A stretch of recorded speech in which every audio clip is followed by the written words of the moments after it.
It's been the main thing the Twins have lacked this season. Just when it looks like Minnesota is going to string together a bunch of wins, they come tumbling back to reality.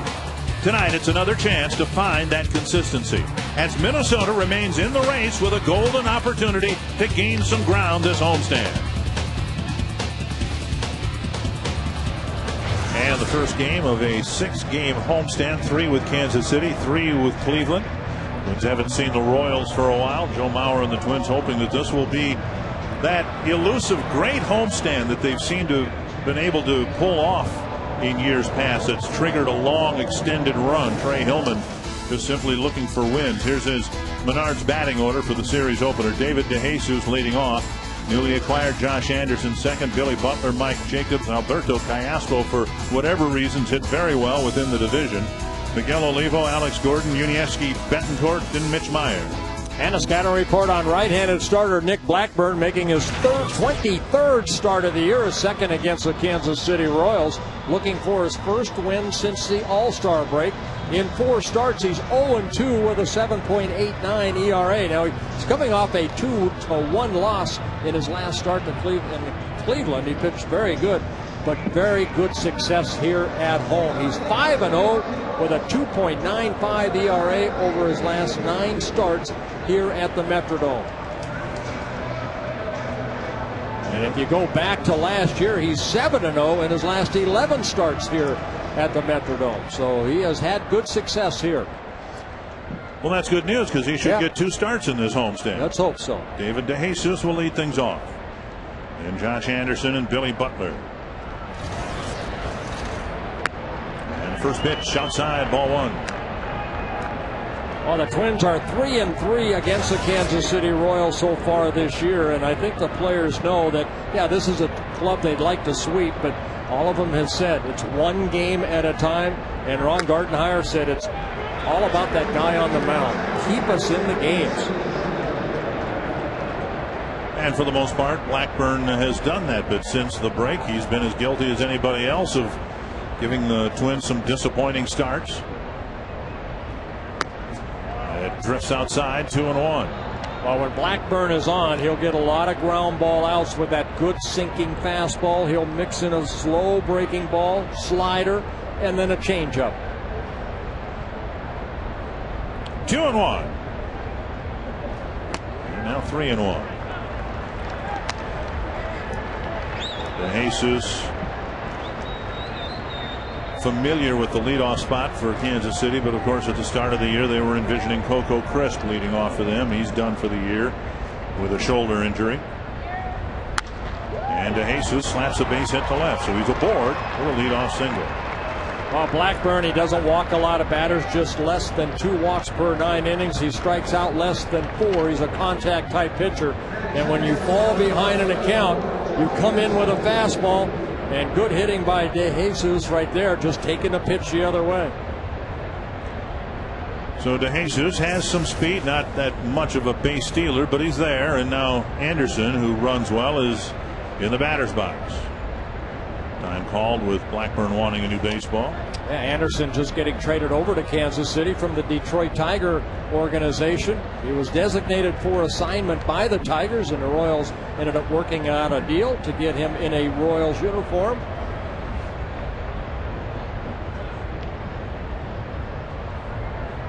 There's a whole laundry list, and has been for quite some time, for Kansas City. They want to get players like this or like that. In years past, they haven't had much power. They haven't been very athletic. And at least in Anderson, they've got an athletic player. This guy runs well and can do some things that the Royals haven't had on the field for a while.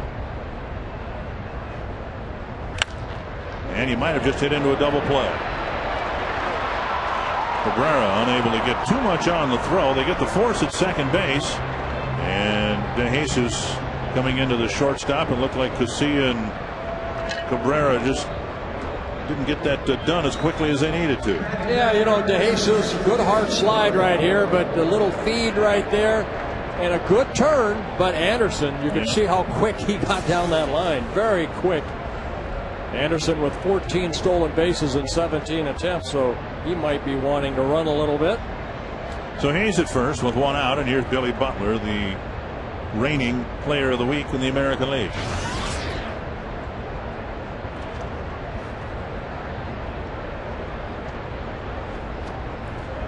And Anderson goes in the first pitch. Mauer's throw backed up by Cabrera. It's a stolen base for Anderson, and he's in scoring position. Yeah, number 15 on the year. Again, a guy that just can fly. Got a great jump right there off of Blackburn. The throw from Joe Mauer, but watch Anderson take off right here. By the time Joe releases the ball, Anderson is about 2/3 of the way.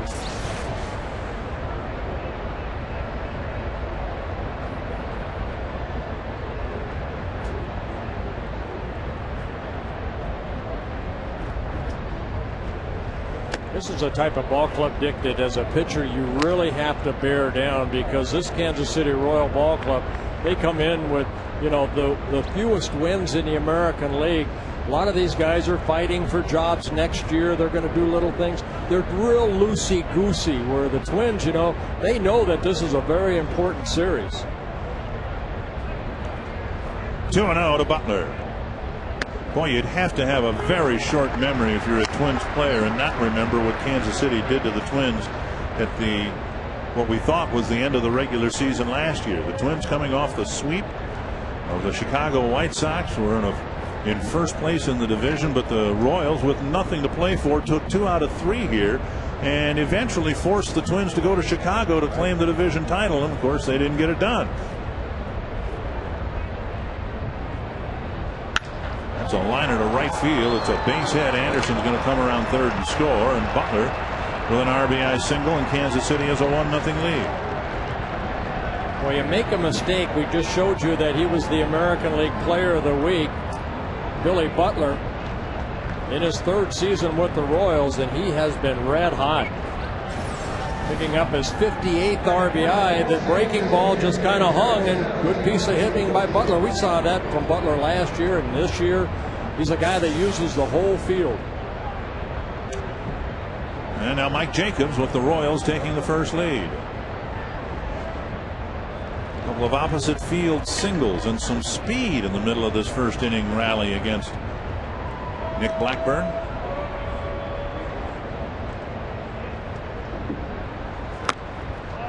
Outside a ball. Jacobs acquired from the Marlins to provide some pop from the left side of the plate. Jose Guillen and Butler supposed to provide it from the right side of the plate. Got 15 home runs on the year. 2-0, and Blackburn continues to fall behind hitters. He's thrown a dozen pitches, just 5 strikes. Jacobs last year for the Marlins hit 32 home runs, 93 RBIs. He hit 247.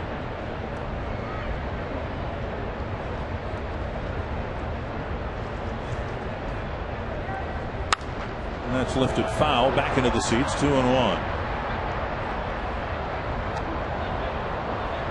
Now Jacobs can certainly fill a role for the Royals, but what they've, I think, found here is they've got a lot of DH types, a lot of guys like Butler, like Jacobs, who, while they may be able to put up offensive numbers, they don't really excel defensively, and so you're rotating people into positions where they maybe aren't best positioned to serve you. It's outside. 3-1.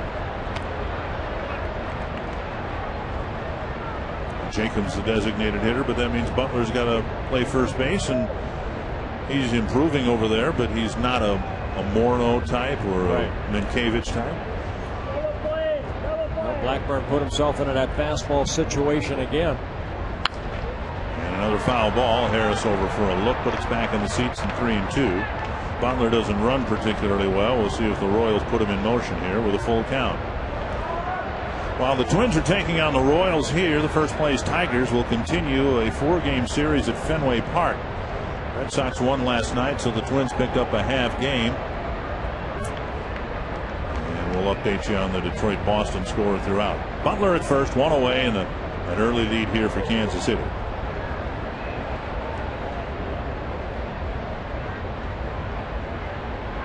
Butler stays put, and the ball driven deep to center. Span over for the catch out, number 2. Take a look at the Northland Ford defense for the Twins. You've seen Span in center, Young and Kadire the corner outfielders. Harris getting the start for at least one more night at third base. Cabrera, KCA up the middle, Morneau at first, and Maurer behind the plate. Yeah, very solid defense. Only 48 errors on the year, second least amount in the American League. Only Toronto Blue Jays have fewer errors. Gomez sitting down. We'll expect to see him later on in the series. Down and in, ball 1. Teospo, pretty productive offensive player. Teospo hitting .391 as a right-handed hitter, .260 as a left-handed hitter. 5 of his 7 home runs coming from the left side of the plate.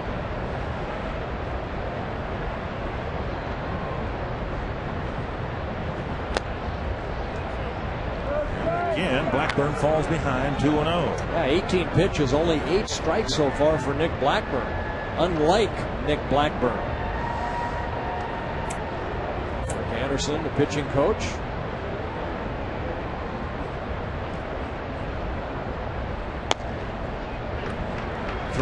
Olivo on deck. Blackburn did not have a strong second half last year. Now he capped it off with that brilliant effort in Chicago in game 163, but leading up to that he'd struggled.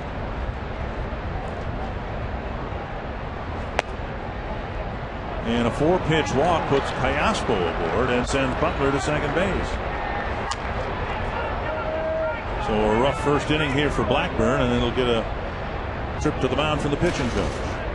Yeah, Anderson kind of marching out there, maybe seeing something that he does not like from Blackburn so far. 20 pitches, only 8 for strikes. Last year in August, Blackburn was 2-2 with an ERA of 4, but in September 2-3 with an ERA of more than 5.5.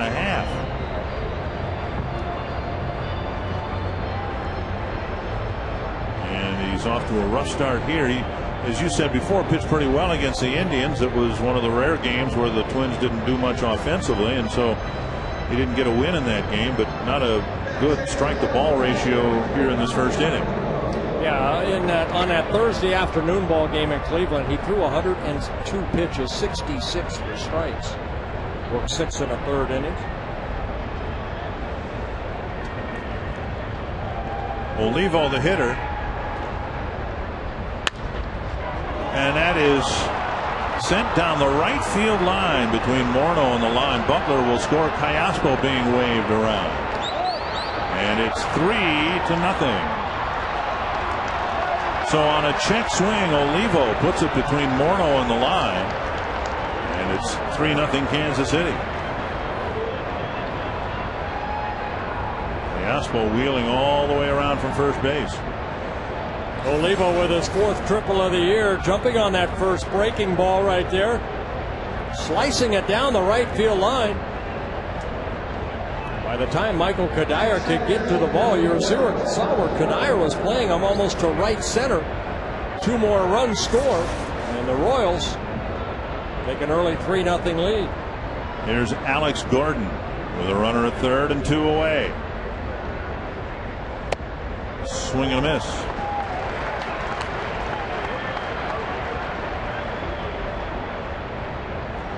Gordon's had hip issues.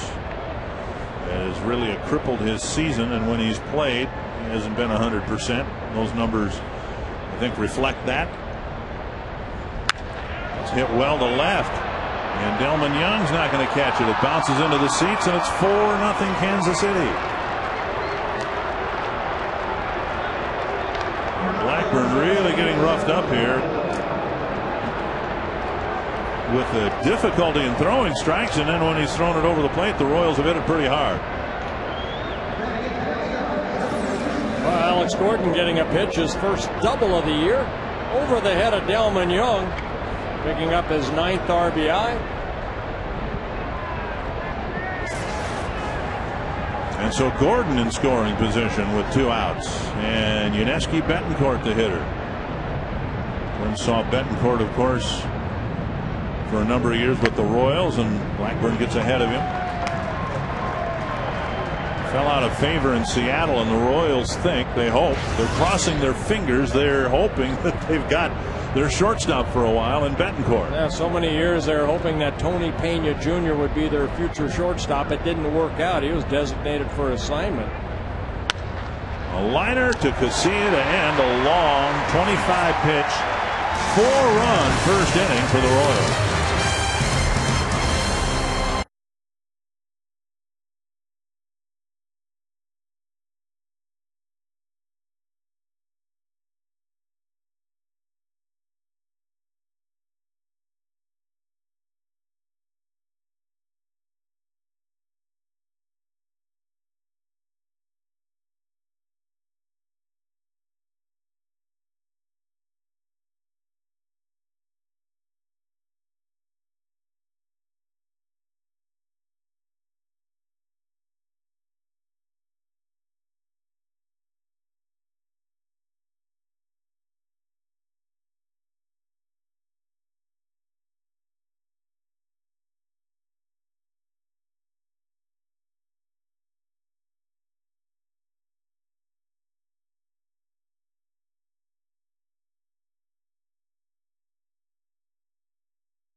Starting rotation and ineffective beginning to the night for Nick Blackburn. Here's the Menards batting order. Span, Cabrera, Joe Mauer red hot over the last 10 games, and Morrow, Kubel, Kadire, Young, Harris, and KCA. And it's got a report on right-handed starter Kyle Davies making his second start since being recalled from the minor leagues, where the Royals shipped him for about 6 weeks. He was roughed up in his first start back. And what manager Trey Hillman has basically said, he needs to improve the location of his fastball. Now, how many times have you said that up here? Well, a lot. Everything keys off the fastball, but Davies, a 9-game winner last year. The Royals were looking at him as one of their main guys in a rotation. He started off great, but then just kind of lost it. 1-0 to Span. He'll be followed by Cabrera and Mauer, with the Twins trying to dig themselves out of a 4-0 hole. And now 2-0. Well, there's Blackburn. He's off to a rough start here tonight. We mentioned the injuries. Kevin Slowey here. He's got a cast on his right wrist after having surgery last week, getting the bone chip taken out. Further concern for Glenn Perkins. We're supposed to get the results later tonight of the MRI taken on Perkins' shoulder. Oh, very unusual first inning. There's Glenn Perkins right there for Blackburn. This is his 23rd start. His first 22 starts, he allowed only 6 earned runs, and here today, 4. 3-1 to Span, taking a fastball at the knees. And now 3-2. Davies has a good fastball. He'll mix in a slider, hard curveball, and then a changeup. Just 25 years old in his 3rd season with the Royals. Span gets a piece. The off-speed pitch to stay alive. That's a changeup right there. He likes that changeup.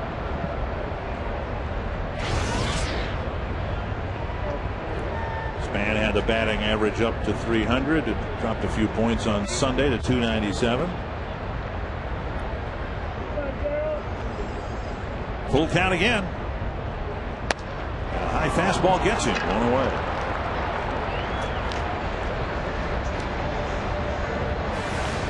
The Royals out in the field, brought to you by Northland Ford. DeJesus in left, Mitch Meyer in center, Josh Anderson in right. Alex Gordon in at third, Betancourt and Teospo up the middle, Butler at first, and Miguel Olivo behind the plate. Well, Twins offense want to be a little patient with Davies too, only because he's walked 42 batters in 83 innings coming into this ball game, picking up his 57th strikeout. Here's Cabrera. And he takes a strike, and now Davies, who missed with his first 3 offerings, is throwing 5 strikes in a row.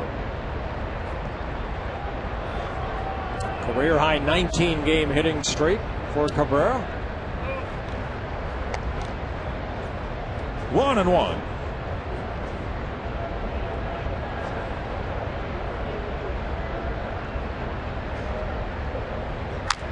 Pulled foul. 1-2. Twins haven't seen the Royals since they were in Kansas City at the end of June and early July. So 5 weeks, 6 weeks, whatever.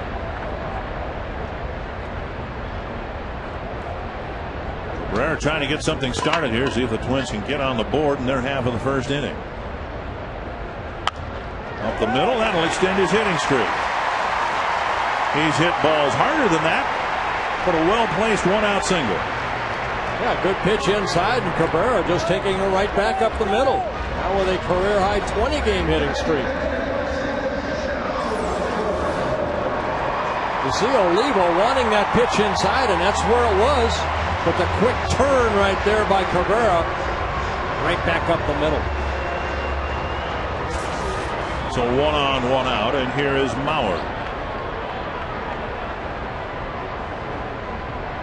Mauer with the hot streak has reclaimed the lead in the batting race over Ichiro Suzuki. And he takes it down low, ball 1. Mauer at 365 beginning play today.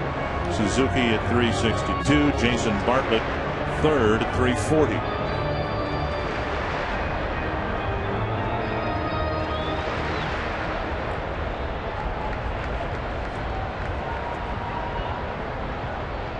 One and 0. And now a strike.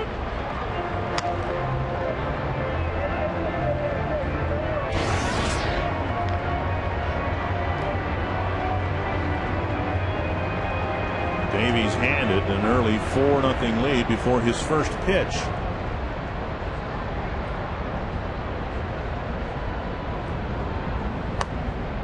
Down and in, and it's 2-1. Mentioned that he was demoted to Omaha, and the Royals wanted to make sure that before they called him up, he was ready to be called up. Cameras out, of course, for Mauer, but Davies really pitched well down in AAA. Now he's trying to bring that success, at least some of it, up to the big leagues with him. 3-1. He made 8 starts down in AAA. He was 4-2 with a 2.14 earned run average.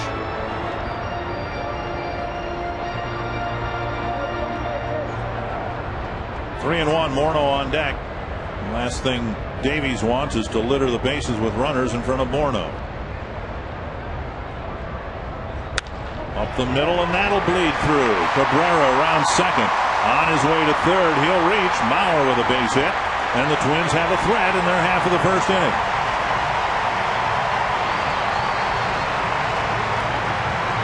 Well, we've seen both starters fall behind an account. You have to come in with a pitch that is good for that hitter, and that's a fastball. And right back up the middle. Davies has to jump to get out of the way. So the Twins trying to answer the 4 runs the Royals got in the top of the inning.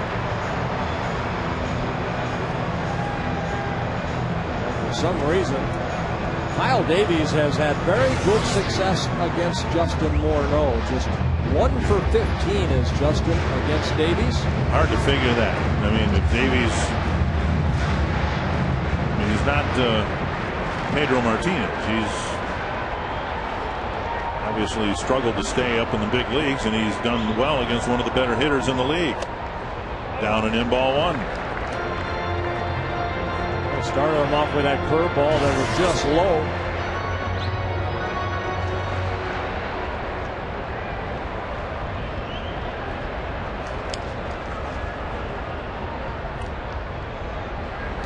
That gets to the backstop, kicks to the side. Cabrera will score. Olivo stops the ball near the Kansas City dugout, and it's 4-1. So Davies given an early 4-0 lead, and so far he's not handling it real well. Well, his 6th wild pitch of the year. That's a concern for Trey Hillman as a whole staff now with 64 wild pitches on the year. That getting away from Olivo. Cabrera scores. Bauer moves to second.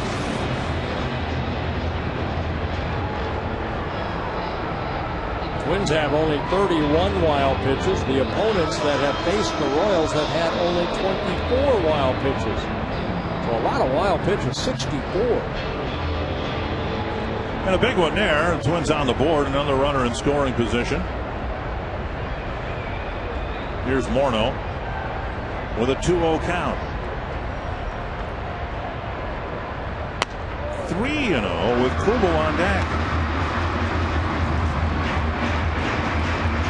And Davies, like Blackburn, is throwing more balls than strikes.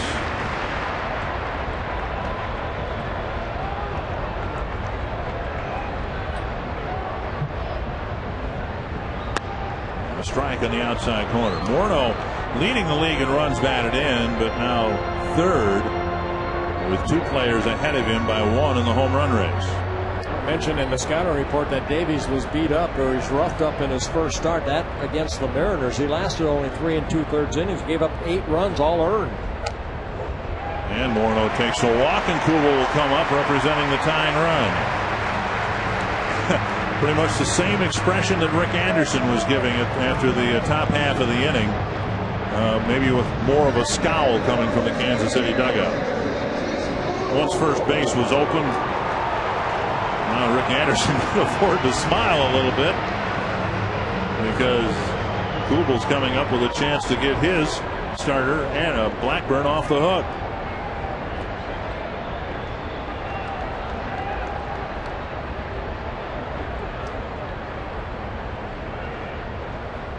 Very high.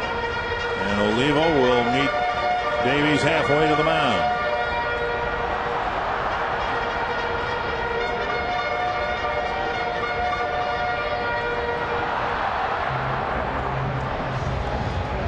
Jeff Nelson trying to hurry things along here. He's the home plate umpire. Yeah, both starters here throwing a lot of pitches in the first inning. Blackburn 25 so far. Davies here 22. And he has only 1 out.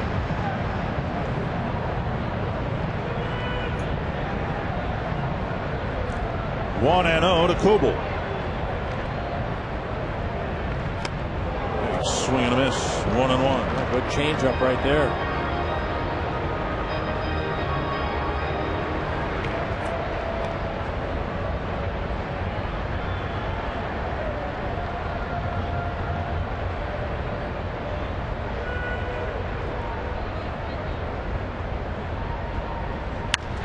Grounded to first. Butler fires to second, and they got the out on a dangerous play. Turned out to be a good play for Butler, but his throw somehow got through to Betancourt without hitting Morneau.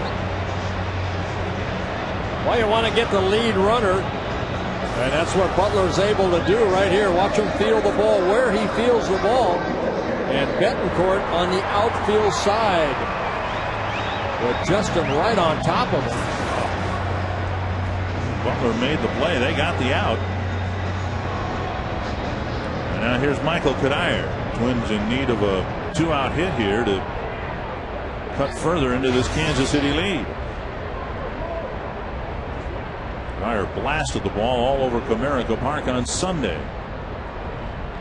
3 extra base hits, and he takes a big curve for strike 1.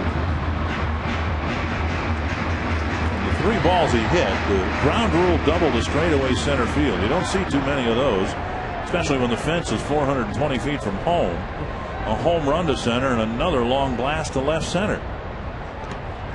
Nice dig by Olivo, and Kubel checked it first. The lone Twins run here in the first came on a wild pitch, and Davies nearly threw another one.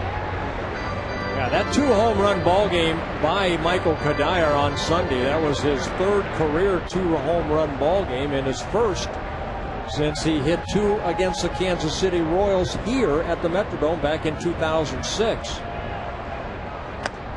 Just off the plate, 2-1. Blackburn gave up 4 runs and threw 25 pitches. So far, Davies has given up just 1, but this will be his 28th pitch.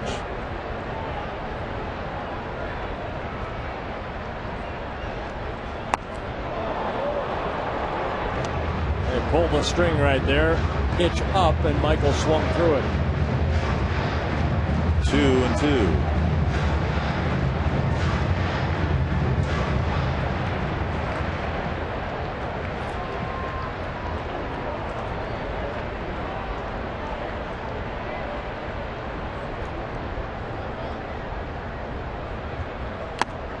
Fastball got him. So Davies pitches out of it, giving back 1 run. It's 4-1.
The Royals lead the Twins. I'm Arnie Gellner back at the Metrodome. And the Twins starting rotation has been up in the air just a little bit because of injuries and struggles, but we now know that it is set for the rest of the week, and Carl Pavano will start the day game on Thursday. So it will go Francisco Liriano tomorrow, then Pavano, Scott Baker, Anthony Swarzak, and back to Nick Blackburn on Sunday. But Gardy said about Pavano, we waited on him.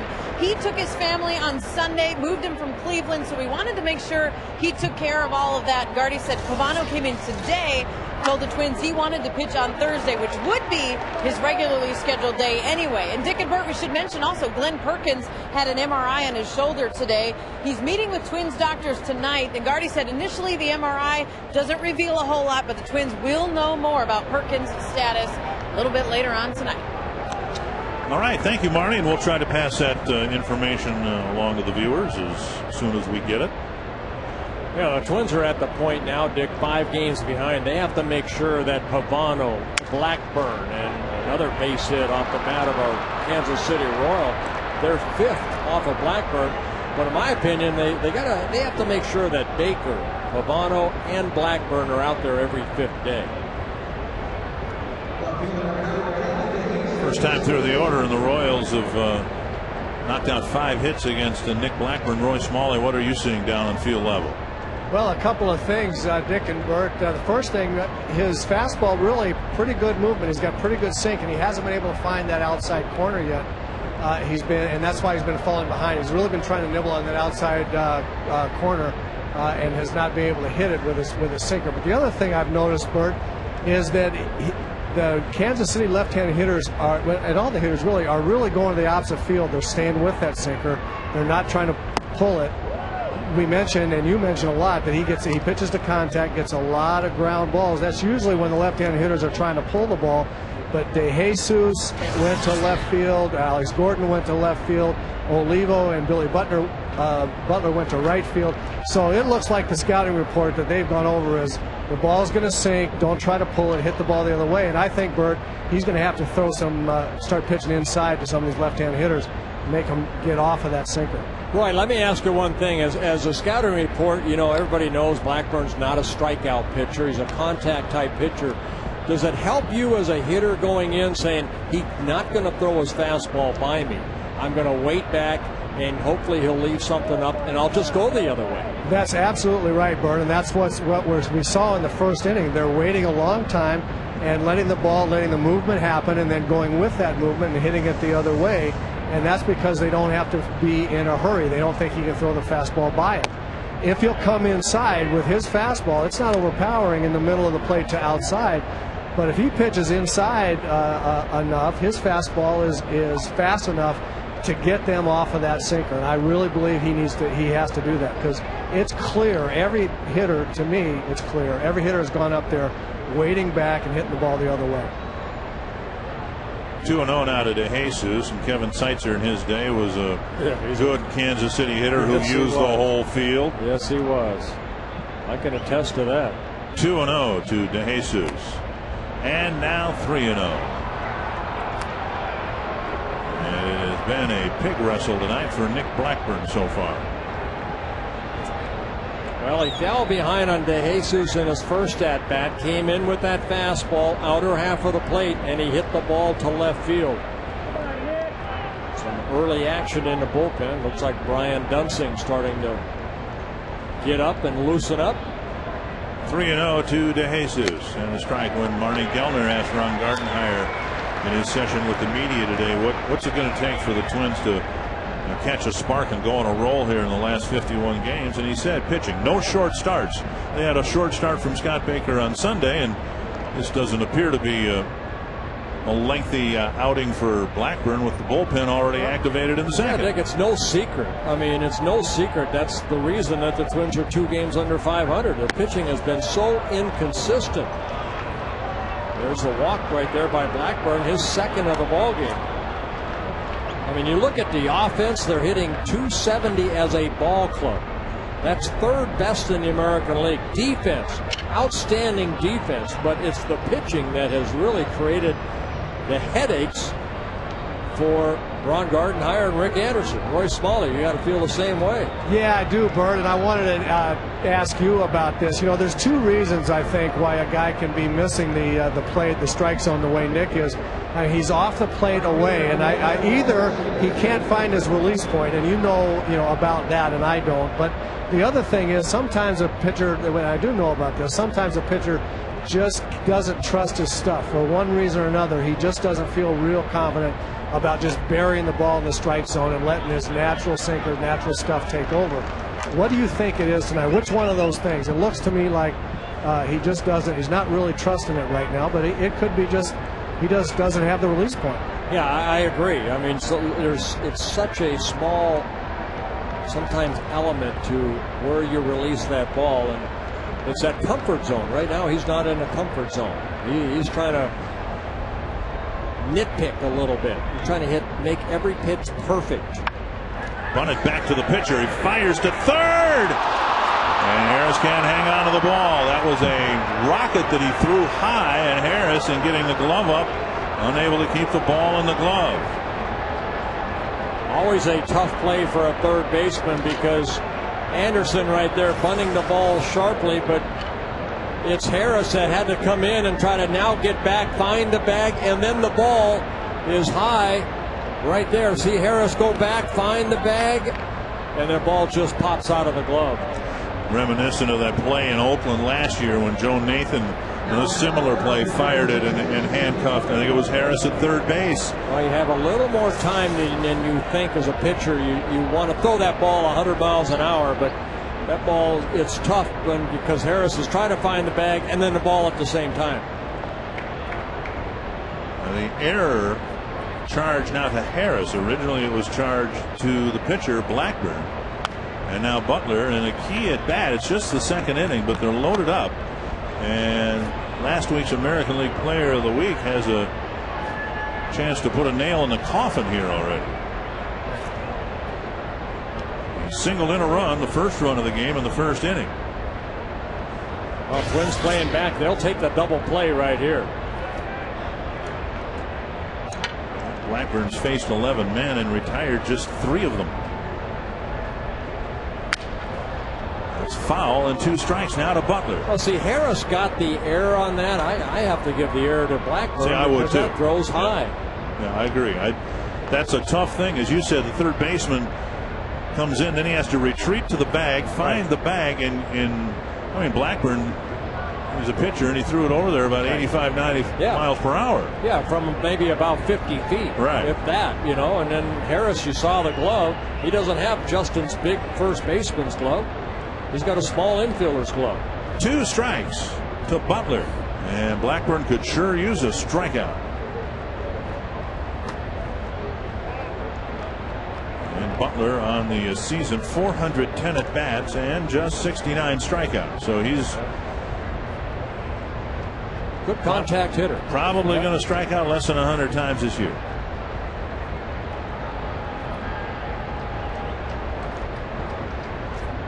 So Anderson reaches on a fielder's choice. Still nobody out with the bases full.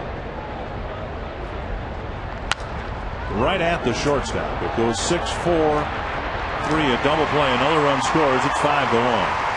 So the Twins do get the double play ball. No RBI for Butler. Now DeJesus moves to third. Or if you can get out of this inning and only allow 1 run, that's a good job of damage control here in the second inning. Jacobs with a fly ball to center his first time up.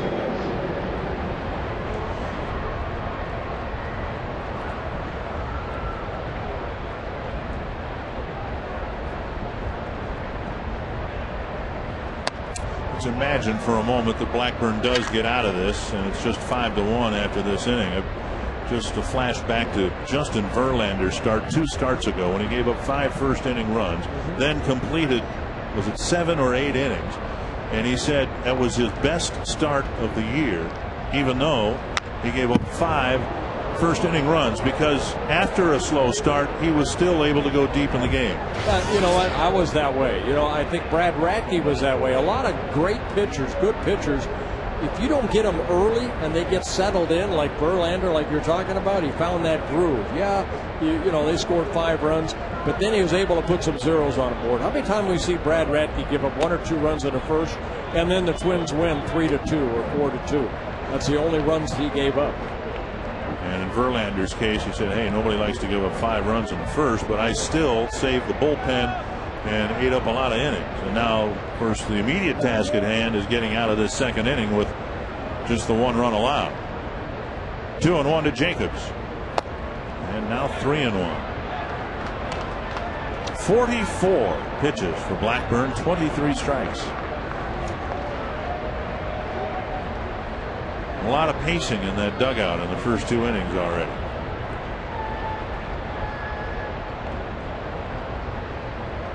Three and 1.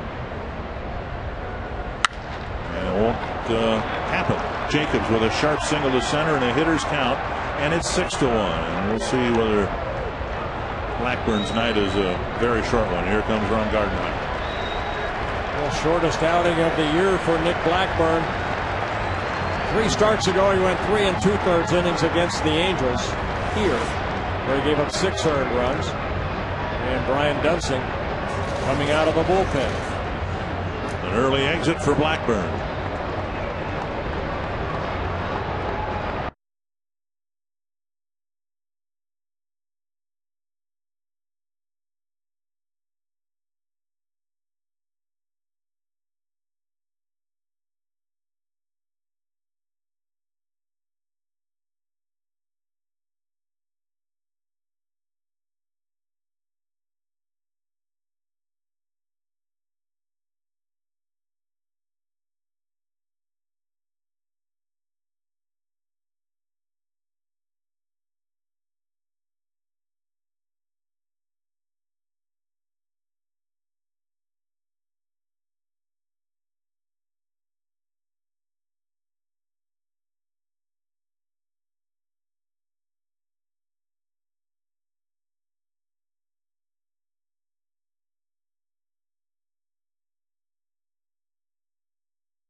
before the All-Star break, and another disappointing start afterward. Rick Anderson wondering where to turn with Scott Baker having a disappointing start on Sunday. And now Brian Dunsing has done very well for the Twins in this role. Unfortunately, he's been used too much in this role. He worked last Friday in Detroit, where he came out of the bullpen, had to work 4 2/3 innings in that 10-8 loss to the Tigers, making his 13th appearance. He did make one start against the White Sox on July 29th. Aspo takes up high, ball 1.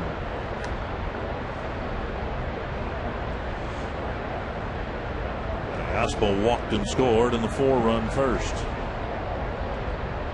Switch hitter, much better hitter from this side of the plate, and he lifts a high fly ball to right. And Kadire retreats near the track to haul it in, put an end to another disappointing inning for the Twins at 6-1 Kansas City.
Winnewissa Waterfall in the Pipestone National Monument in southwestern Minnesota. Winnewissa Falls is in the Pipestone National Monument, a sacred site to American Indians for centuries. And it looks like, I don't know, there might even be a trout or two in that stream. 6-1, the Royals with the lead. Kyle Davies handed an even bigger lead as he starts his second inning. And Delman Young takes an off-speed pitch over the inside corner for a strike. A very good curveball right there. He started Kadire off with a curveball too. On the right field line, a long run for Anderson, but he has great speed and he gets there. Not many right fielders would, but he got a good break on the ball and makes a foul ball catch for out number 1.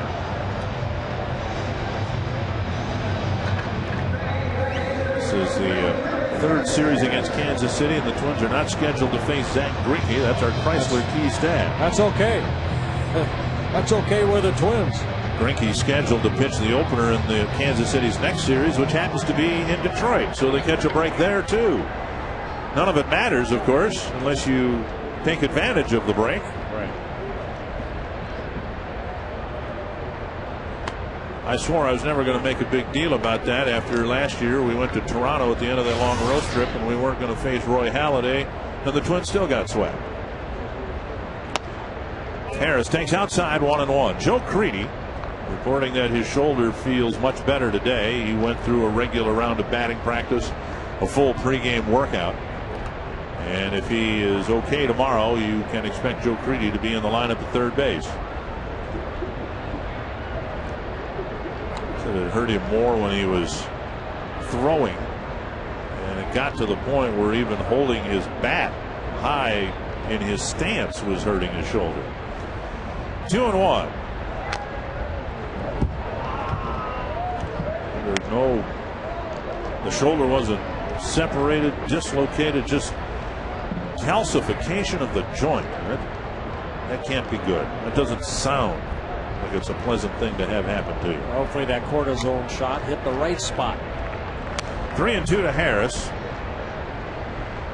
Davies got through the first inning with just 1 run allowed, but he's not.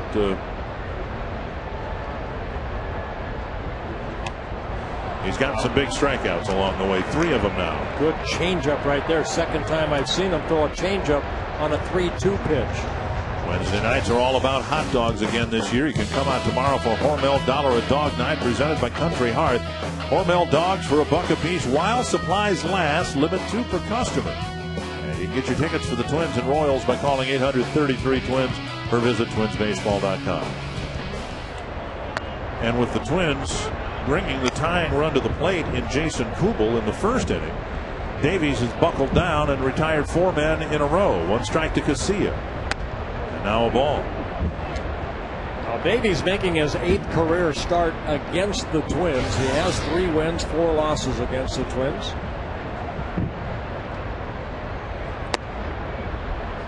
And a breaking ball misses. 2-1. Last year he beat the Twins here in September 8-1. He pitched an outstanding ball game, a career high at the time, 8 strikeouts. It's hit to left. Hit fairly well, but the left fielder De Jesus is there, and Davies has a much better second inning, a 1-2-3 second inning.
A result for many. Rich Beam with a nice little dance after edging Tiger Woods by a stroke and winning the PGA Championship at Hazeltine in 2002. And of course 7 years later the PGA back at Hazeltine. And Dick Bramer, Burt Blyleven, joined by Hunter Mahan, who's in the field of course with a bunch of other really good golfers. And you've had a chance to be out there at Hazeltine to get some practice in. How's the course look?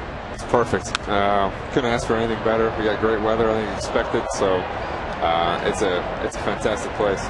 Now the total yardage is what, 7,800, 7,900? I think it's a little over 76. Yeah, they lengthened it a little bit from 02, and yeah, it's playing long. It's playing long for sure. Does that suit your game? Yeah, I like it. I mean, I think I'm a good driver of the golf ball, good iron player, so I love this golf course. I love the challenge that it presents, and it's going to be a fun week. I know there was some concern over the weekend with all the rain and severe weather. I think the course took what, 3-4 inches of rain Saturday into Sunday. Yeah, but it's in good shape, ready to go. Right? It looks really good. Looks really good for all that rain. It looks you can't even tell at all. So it's a good sign. Now a little bit about yourself. You grew up in Orange, California. I did. You just told me you went to elementary school with my son. I did. Tim. Absolutely. Yeah. Tim is still out there. How did you get into golf growing up in Southern California? Just my dad. My dad kind of he played all kinds of sports, but played golf for a long time, and his parents played, so he just kind of got me into it, and pretty much been playing ever since I was about 9 years old. Dunsing, the pitcher for the Twins, 1-2 to Miguel Olivo, and a ball hooked foul into the camera. Roy Smalley. The ball went in, it didn't come out. Roy Smalley has returned. There's a white flag. Get that guy a helmet down there. What's going on? 1-2, Dunsing to Olivo. So you came into town and did you practice? Get a practice round in yesterday and today? Well, I got here actually a little more than a week ago. Okay. Sunday and Monday to see the course. I've never seen it, and I want to get a look at it before any ropes or any players or anybody was out there. And which was great. It worked out perfectly. There was beautiful weather and no one out there. No one bothered us or anything. So and then we played today. I just hit balls yesterday. Played today, and so it's a good practice. 2-2, the signature hole, of course, 16. At least that's the one that always gives me the most trouble when I'm out there. What do you think of that hole? It's a great hole. I mean, it's beautiful. First of all, with the lake right there. Right. But it's definitely a tide turning hole. I mean, a lot can happen on that hole. And a lot has happened to me on that hole. Here's a fly to left. Delman Young back to the fence, leaps, and that ball is gone. A home run for Olivo, and it is 7-1. He's got two of the hard things done for the cycle. Olivo, a 2-run triple in the first inning, and right there hits his 16th home run of the year. And it's a 7-1 Kansas City Royal lead. Breaking ball over the outer corner of the plate. That ball hit the first row of seats, and Young, for a while, like he might have caught his spikes in the padded wall out there, his right cleat. So Olivo with a triple and a home run, and Alex Gordon will hit. Now, Hunter, you get a chance to travel around a lot. Do you follow baseball? Oh yeah, for sure. Living in Texas right now, it's kind of watching the Rangers. It's nice to see them kind of get up the standings a little bit, maybe contend for the wild card. So that's always nice. Were you an Angel fan growing up in Orange?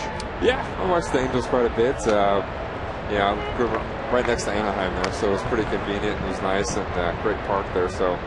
That was always a lot of fun, and next couple of weeks we're going to New York and Boston, so hopefully we'll catch some of those games. 2 strikes to Alex Gordon, and a fastball. Getting a call, 3rd strike, one away here in the 3rd. Hunter Mahan on the golf course, member of the 2008 Ryder Cup team. And this looks to be about 50 feet, breaking right to left.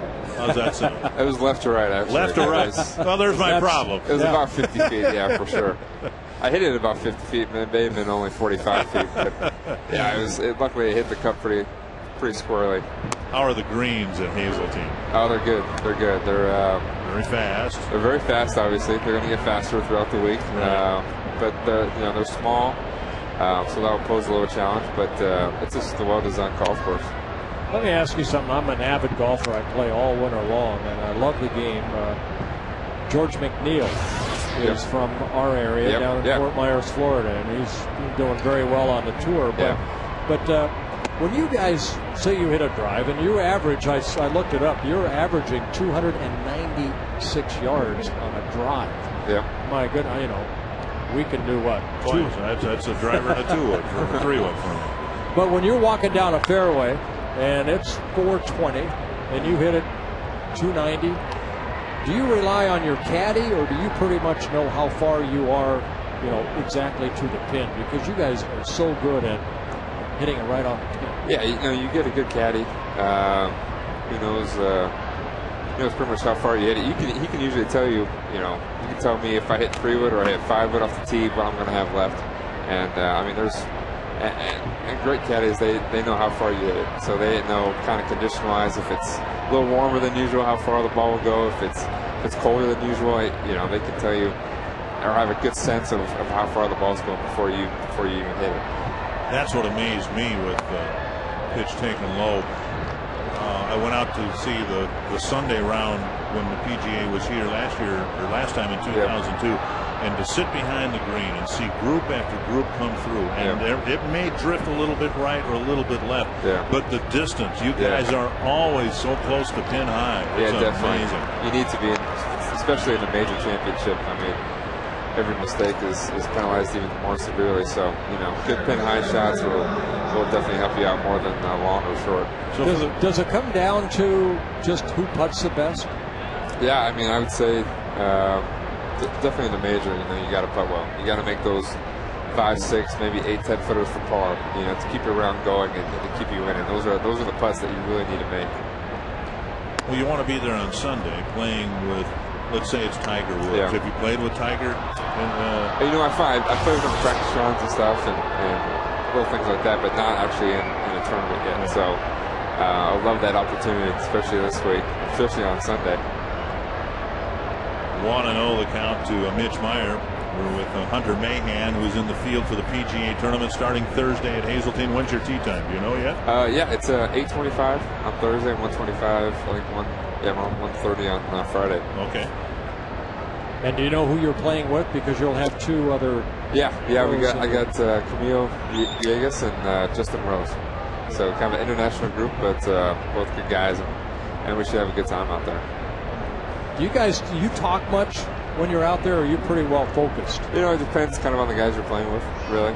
Some are very talkative, some aren't. So we'll probably have, you know, being the first 2 rounds, we'll probably talk a little bit. But depending on how everyone's falling on Friday, trying to make the cut, you know, we'll see how things change. But Saturday, Sunday, probably not a whole lot of conversation. Now the gallery is going to be enormous. Yeah. Does that come into play for you guys at all? The concentration and. Well, hopefully there's a lot of gallery so they can stop the ball from going in the rough or going too far offline. No, I tell you, we were out there yesterday and today, and there's just so many people, so many more people than a normal event, especially a major. So I think people in Minnesota and Minneapolis here are very excited to have us, and we're happy to be here. So it should be a lot of fun, and the more people, the better. You know, we want as much support for our game as we can get. Prior to this week, what's been your exposure to golf in Minnesota? Not much. Not much. I haven't. I can't say I've played too much here. You know, I've been in Michigan and surrounding areas, but I can't say too much from Minnesota. So hopefully we can get some more events here. 3-1 to the number 9 hitter. And a walk. So the number 8 and number 9 hitters have walked here in the 3rd inning. And Hunter, you're not seeing a very good ball game played by the Minnesota Twins. And I'm kind of curious. What do you think the catcher's telling him right now? Well, he's just trying to, you know, just pick up my glove. You know, try to throw the ball through the glove, not to the glove. Don't try to aim the ball. Gotcha. Did you play baseball at all? Not really, no. California? No, never really did. David DeJesus will hit. It always seems like one of those sports where there's a lot more going on than what it appears to be to me, you know. Well, there's how unsightly this has been. The Royals have batted through the lineup twice, and there have only been 6 batters retired. There's a double play ball that helped keep the damage in the 2nd inning to a minimum. But 18 batters have come to the plate, and 12 have reached. 1 strike to DeJesus. You guys will be playing Thursday and Friday, and we hope for you Saturday and Sunday too. But in advance of Sunday, what do you guys do after the round is over with, other than watch Twins baseball on television? We'll go watch the Twins baseball game live, or we'll just probably, you know, go back to the house, hang out, take it easy, you know, try to rest. These weeks are pretty stressful, so you're trying to conserve as much energy as you can, and just have a good meal and get some good rest. It's a liner to center and a base hit. Betancourt will be waved around 3rd. Span will get the ball into Cabrera. And it's a 4-run first, a 2-run second, and a 2-run third. Well, the Twins behind by plenty here, and now let's go to Fenway Park where some incidents have happened here. Rick Porcello pitching inside, And Euclid hitting the shoulder, and young 20-year-old Rick Porcello gets charged by the mound by Kevin Euclid. That pitcher looks scared out of his mind right there. That doesn't happen in golf, does it? They don't have bench clearing brawls. That's pretty rare. That's pretty rare for guys to attack one another. Every once in a while, somebody will throw a club. You know, it's more caddies and players would get into it more than players and players for sure. That is definitely not as rare as it seems. You guys just don't want to beat the heck out of Tiger? Just get him down and just whip him good. We would all have to attack him because he's pretty big. He would, I think, one-on-one, he would take us all. Swing and a miss, 1-1 to Josh Anderson. So the bottom line in the game right now is the Red Sox are leading the Tigers 6-3. It'd be a great chance for the Twins to pick up a game on Detroit, but you can't do that when you give up runs every inning. And the Twins have done that so far here tonight. 1-1 to Anderson, who's hit into two fielders' choices, although he reached on the second one when Nick Blackburn threw to Harris at third and they couldn't get the fourth play. Now, Hunter, how many events will you play in this year? Quite close to, I guess close to 30 or a little less, maybe a little less this year, but I usually play 27 to 30 events a year. So you guys are on the road all the time. Yeah, for sure. We're definitely on the road quite a bit, and could sympathize with baseball players playing 162 games. Breaking ball sliced foul over the Twins dugout. Now, do you have your own private plane that flies you from point A to point B? No, I definitely do not. I usually fly commercial. I do have some hours on Marquis Jet, which makes it easier to travel from. Like, perfect examples from Akron, Ohio to here. You know, say this. There's no real straight flights. You have to go connect to Cleveland. So Marquis Jets and NetJets, they make it a lot easier for us. 1-2 to Anderson. And a foul back. So what you're saying is Phil Mickelson or Tiger doesn't say to you, hey, you know, after this, jump on the plane with me and we'll go to the well, they have they have some different schedules. I know Phil goes home a lot after his rounds in San Diego, and Tiger, you just never know what he's doing. You never know where he's going. So, and they usually got packed planes. So, but if they were offered, I would definitely accept. 1-2. Pitch low, 2-2. Well, Hunter, we wish you the best of luck. We thank you for stopping by and get your rest. Practice round as normal, I suppose, for tomorrow, right? Yeah, we'll be after tomorrow. All right, good luck to you. Thank you for having me. I appreciate it. Summertime weather for you. Should have a great weekend. Yeah, I can't wait. Hit them straight, make every putt. I'm going to do that. Thank you very much. Hunter Mahan with us. He'll be in the PGA field Thursday and Friday at Hazeltine, and we thank him for stopping by. Ground ball right side, Morneau to second. And the throw to third, and nearly trapped off third base is the runner Meyer. He is safe, and a pretty heads-up play by the veteran Orlando Cabrera. Wow, great heads-up play right there by Cabrera. It's Harris that should have been over the bag, ready to tag the runner right there. And he kind of had his back to the runner. Watch Cabrera right here, just spins and throws to Harris. And Harris is not near the bag. If he's near the bag, he may have been able to get the runner out at third.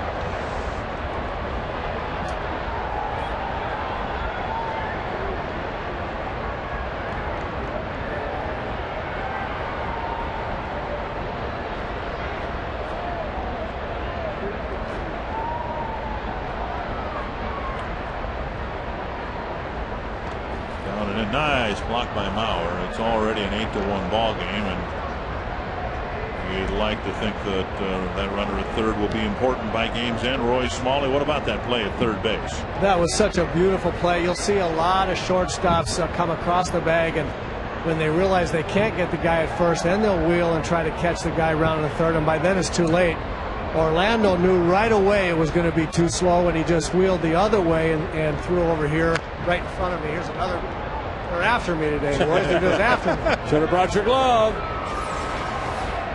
This is a great play because he never hesitates. He knew in advance that there was no chance, and if Brendan had been on third base, that runner is out. What a terrific play.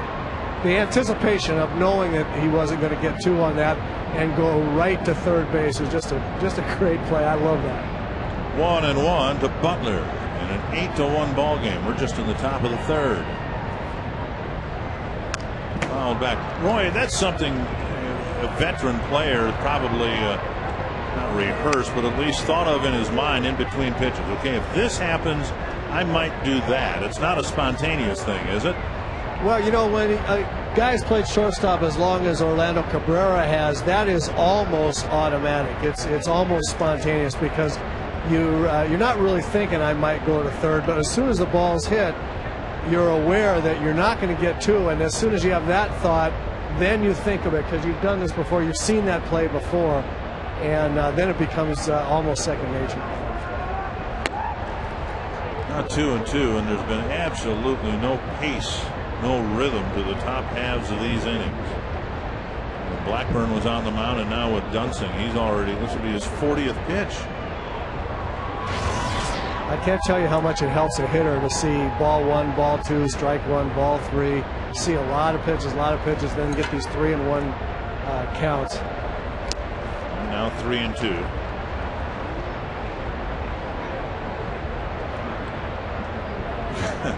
Well, there's nothing he could do about it right there. I mean, Ron Gardenhire, he said at the beginning, you know, in the pregame, it comes down to the pitching. There have been 85 pitches that have been directed toward Joe Mauer. And there are only 2 outs here in the third. Again, only 7 batters have been retired. 3-2. And the runner at first goes. And the pitch squirted to the right side. The end of the inning, but 2 more for the Royals, and it's 8-1 going to the bottom of the third.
Start the march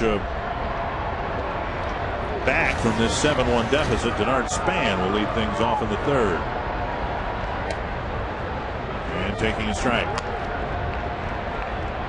Well, Twins, it's not like it's in the 7th or 8th inning. They still hopefully will have some good quality at bats, start picking away, and maybe get back into this ball game. Even though he gave up just 1 run in the first inning, Davies looked every bit as wobbly as Nick Blackburn did. But then Davies maybe gaining in confidence. His team has kept scoring runs for him. And now fouled away, 1-2.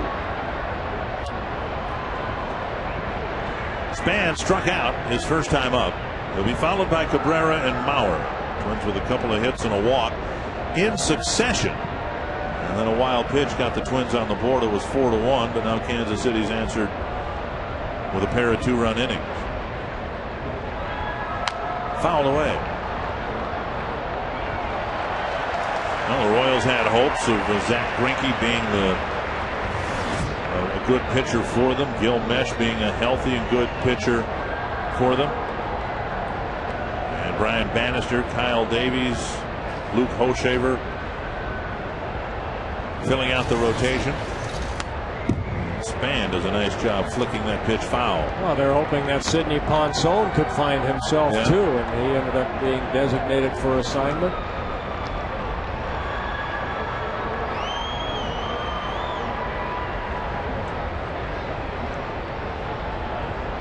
There's Bob McClure, the pitching coach, former teammate of mine when we were together with the Angels. 1-2 to Span. Chips one foul. Weird English on that foul ball. Yeah, curveball right there. Span just getting a piece of it to keep this at bat alive.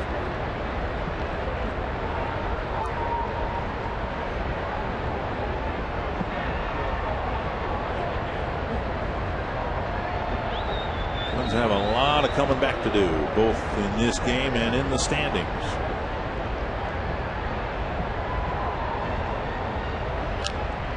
Span wasting some tough pitches around the frame of the strike zone to keep his at bat alive.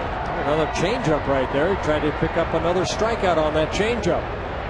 Davies, 25 years old, originally signed by the Atlanta Braves back in 2001, traded over to the Royals in 2007.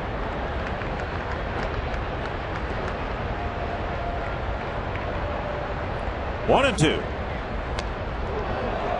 And now 2-2. He struck out Span on a high fastball, not that high. Back in the first inning.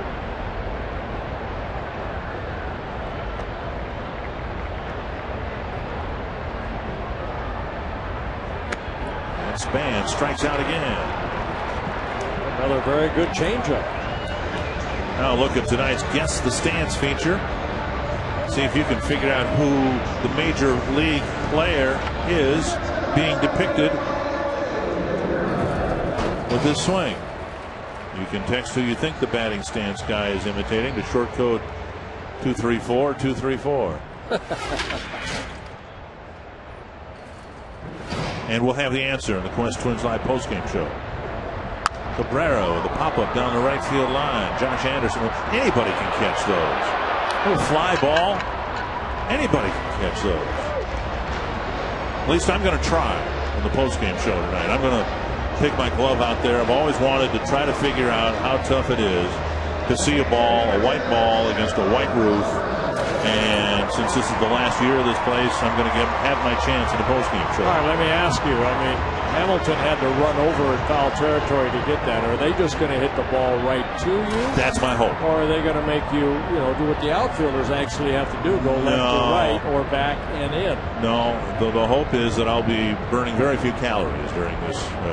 Oh, what good is that then? I want you to start out in left center, and then we hit one down the left field line and watch you run and go get it. See, the experiment is whether here's Mauer with his second hit into the right field corner, and he will be held to a single. Good recovery by Anderson in the corner, so Mauer with a pair of hits.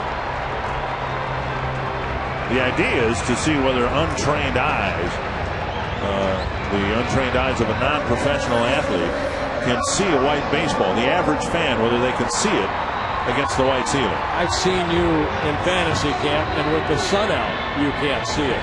So what makes you think you can see it here? I just wanted to do this one time. I played some games in here, and I've taken ground balls on the turf. And, I've played the softball here, and I've caught little pop-ups with a softball, but I want to give it a shot. So. Well, you played in the fantasy games that are here when the fantasy. Yeah, but I've not been on the outfield. I always they put me on the mound or in the infield. I haven't seen. And plus, fantasy camp pop-up is like 30 feet in the air. That's not very high. Now, we do have that machine that's going to shoot. I don't know whether we do or not. I hope we do. Otherwise, you or Roy have to hit pop-ups to me, and that could take forever. 1-1. Actually, the real challenge might be finding somebody who can hit me a pop-up. That's not as easy. Roy? Roy said he hit him throughout his whole career. Right. Here's Morneau on a 1-1 count. And a fly ball to right. And Mauer gets a base hit. But Davies has a quick third inning. It's 8-1.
They reset bowling pin. Start over. A 4-run first, a pitching change in the second, a 2-run second, and a 2-run third. But Brian Dunsing will try to put a 0 up and see if maybe the Twins can climb back into this baseball game. Royals with the worst record in the American League, and they're having some fun here tonight. Jacobs, Carrasco, and Olivo will hit. Olivo's already 2/3 of the way to the cycle, and he's got the 2 toughest hits already under his belt. Last night, Troy Tulowitzki of the Rockies hit for the cycle. He was the 6th guy this year. There have been 2 Twins.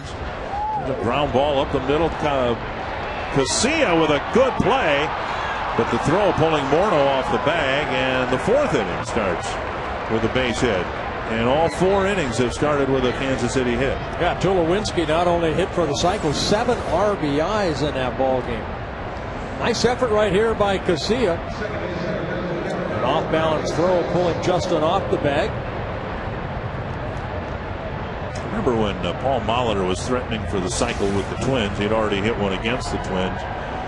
And talking about it, he didn't get it. He was intentionally walked in his last at bat, which was a separate matter. Down low a ball. And he said at the time he really wanted to do it because at that time there were fewer cycles hit than no hitters thrown. Now, I don't know that that's still the case, but to have 6 cycles in one season is an extraordinarily high number, and we've seen it happen twice here at the Metrodome. Twins players. Yeah, I mean, a cycle for a while was kind of like a no-hitter. I mean, you rarely ever saw that happen. 2-0 to Carrasco, a walk and a fly ball to right.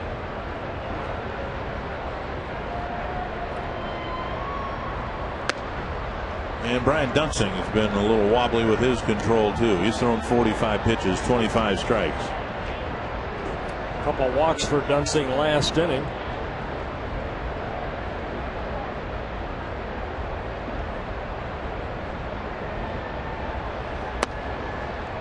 And a 4-pitch walk will get Olivo to the plate with 2 men aboard and nobody out. Aflac trivia question. Aflac.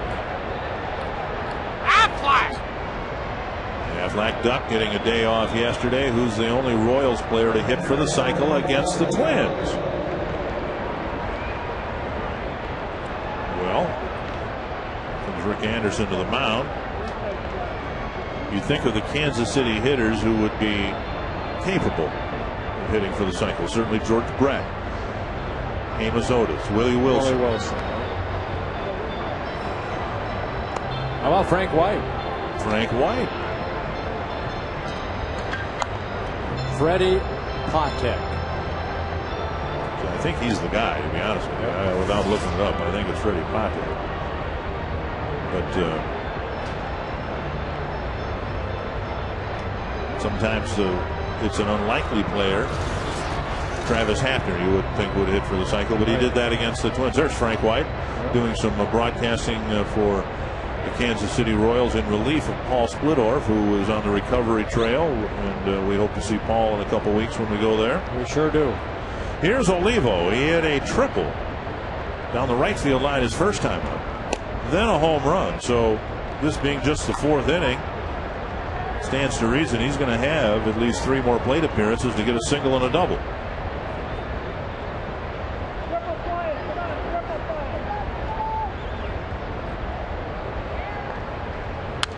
They say here at the Metrodome there's been a delay at Fenway Park in the 6th inning. Now it could be rain, could be another fight has broken out, but more than likely it's rain at Fenway Park, with the Red Sox leading 6-3. It's in the 6th inning, so it is an official game. 1-1 to Olivo.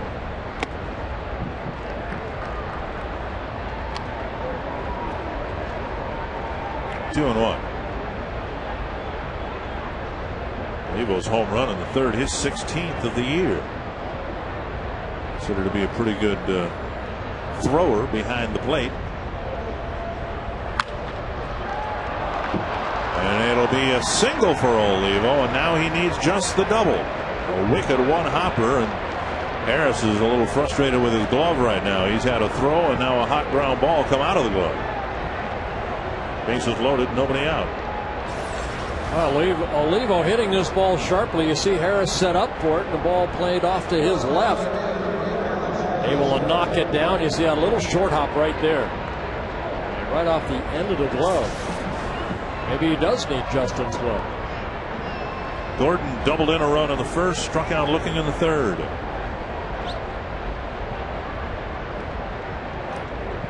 White Sox in between the Tigers and Twins. They'll open up against the Mariners in about a half an hour. How about the White Sox getting Alex Rios? Wow. Well, they're going to be the deepest team, certainly, in the balance of this season for the American League Central crown. Well, they got Jay Peavy and his big contract, and now Alex Rios and his huge contract. But beyond that, Mark Kotze was a nice pickup for them. So the guys who aren't starting, I mean, they're going to have a bench.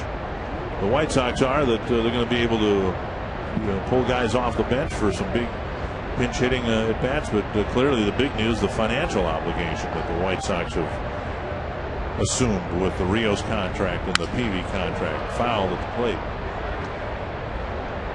Kind of, as Ron Gardenhire was saying before the game today, it's the state of the economic times, where the Blue Jays just a year and a half ago signed Rios to the big contract and now just simply dumped the contract. They got nothing in return other than being, washing their hands of the contract.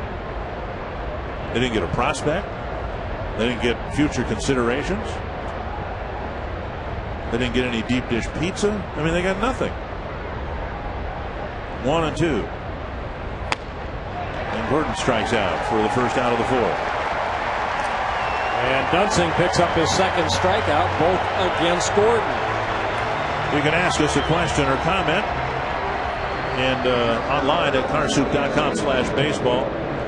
Todd Joe Piney from Hastings wondering whether Doug Minkiewicz is still in the league, and he's not in this league. He's with the Dodgers. We're recuperating from surgery.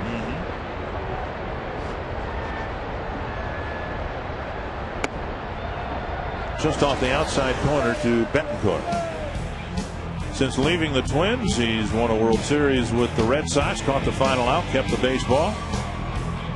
Was with the Royals for a while. Yankees, Pirates, and Dodgers this year. Shoulder injury. Foul back. 1-1.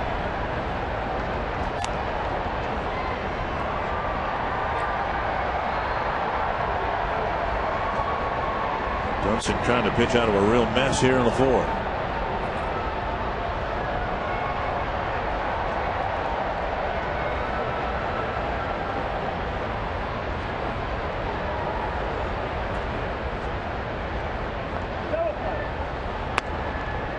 And a called strike, 1-2.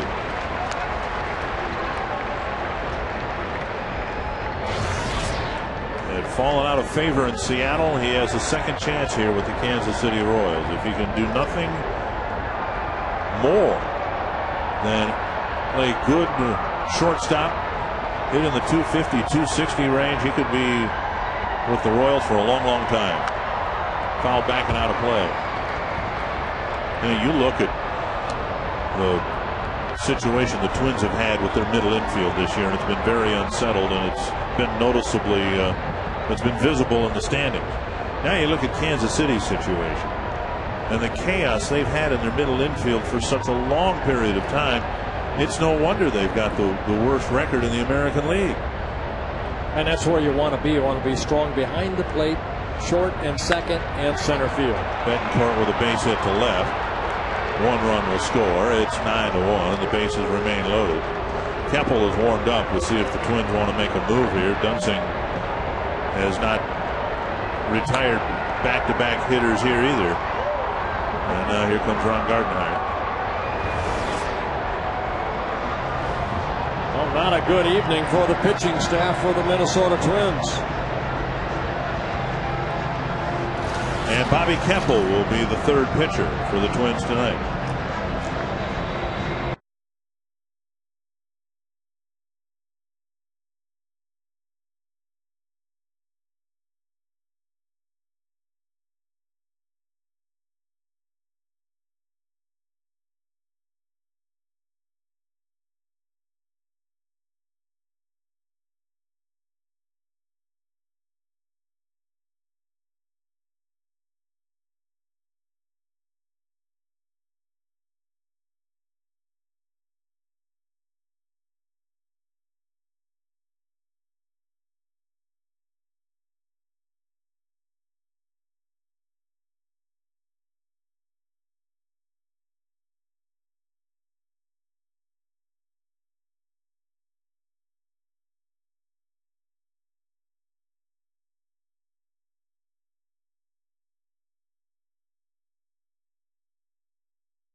If we pitch and give ourselves a chance in the games, we normally have we can put together a streak, but you have to pitch. You can't get behind 5 and 6 runs. You can't have 4 2/3 starts and 5 inning starts, 100 and something pitches, and you have to pitch and you have to give yourself opportunities consistent, and that's what we're looking for, and that's what you hope for. Conversely, you have starts like this and there really isn't much of a chance to win a ball game. I mean, Nick Blackburn has probably been the most consistent starter really all season long. He'll struggle a little bit after this All-Star break, but a very short start for Nick Blackburn, only an inning and 2/3. Bobby Keppel coming out of the bullpen. Now he's making his 17th relief appearance since being called up on June 22nd. Keppel last worked on Sunday, where he worked 2 2/3 innings of shutout baseball against the Tigers.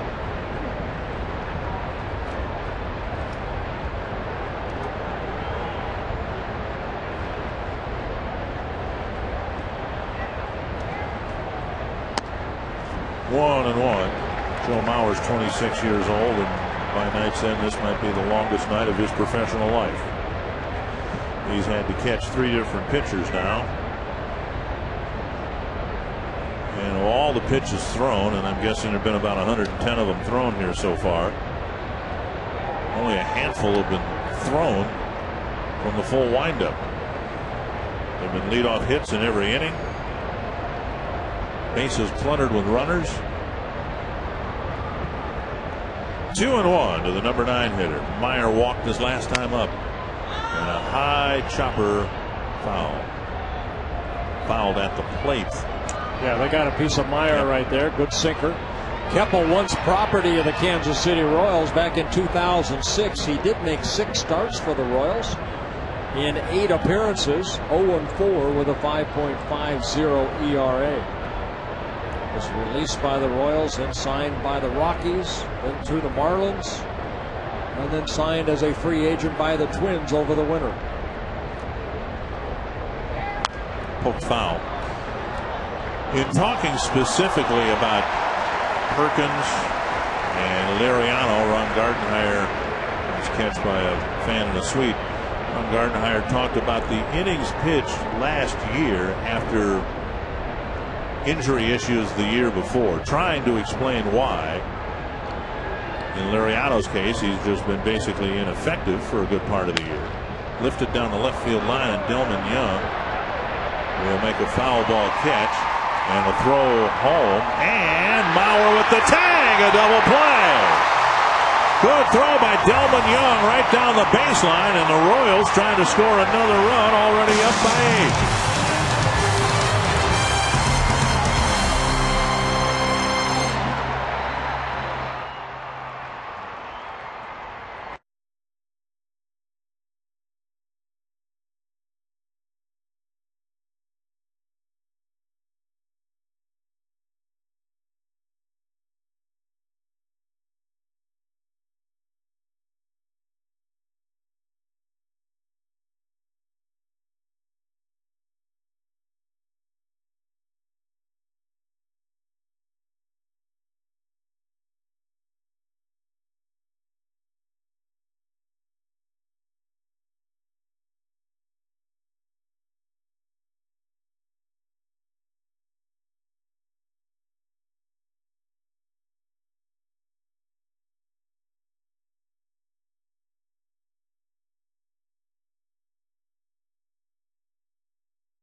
You by Quest. Get free 2 gigs online backup service with Quest high-speed internet. By Grand Casino Mille Lacs and Grand Casino Hinckley. Expect grand. And by Chrysler. From power and efficiency to innovation and style, it's the way our vehicles come together that sets us apart. Chrysler. Cal Davies now pitching with an 8-run lead, and Jason Kubel will take strike 1. Where the Royals have gotten their leadoff man on with a hit in all 4 innings, the Twins have yet to get their leadoff man on. 1-1. Despite the 4-run first, Kubel came up representing the tying run. The Twins had scored once, had a couple of runners aboard.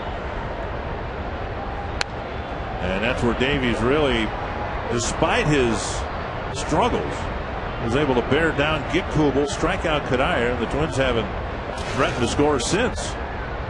Yeah, 3 hits off of Davies, 2 of them off the bat of Joe Mauer, the other one Orlando Cabrera to keep his hitting streak alive at 20 games.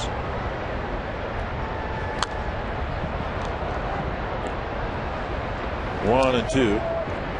Davies with 1 walk in the ball game, 4 strikeouts.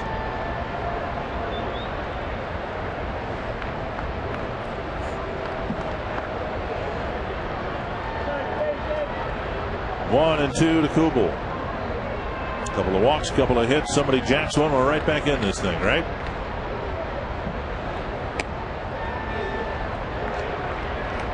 Two and two.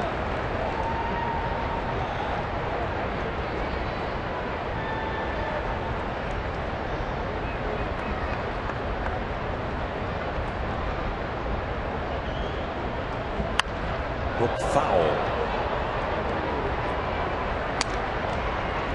At least Davies is starting to get a little spread between his strikes and the balls. He's 37 strikes, 25 balls, where in the first inning was about a 50-50 proposition. Well, we talked about his struggles earlier, and he really probably needs a game like this. Doink to left, and the Twins finally get a leadoff man on. Kubel with a base hit to start the fourth.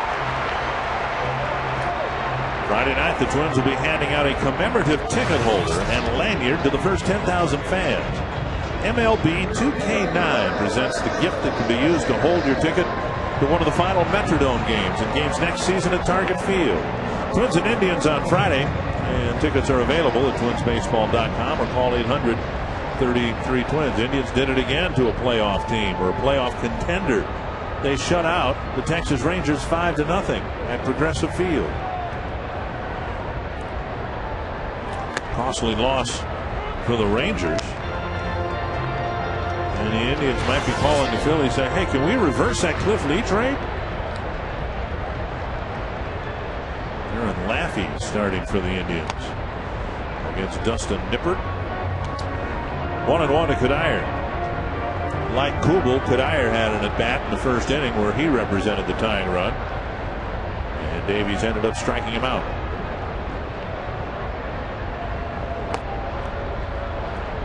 2-1.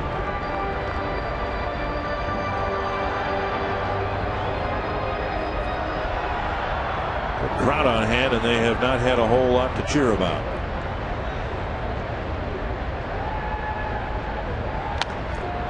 Pop up foul and out of play. We've debated this whole notion about whether things even out in the end. And earlier this year on the road, the Twins had a 10-run lead and lost a ball game. Maybe they can turn this game around and even things out.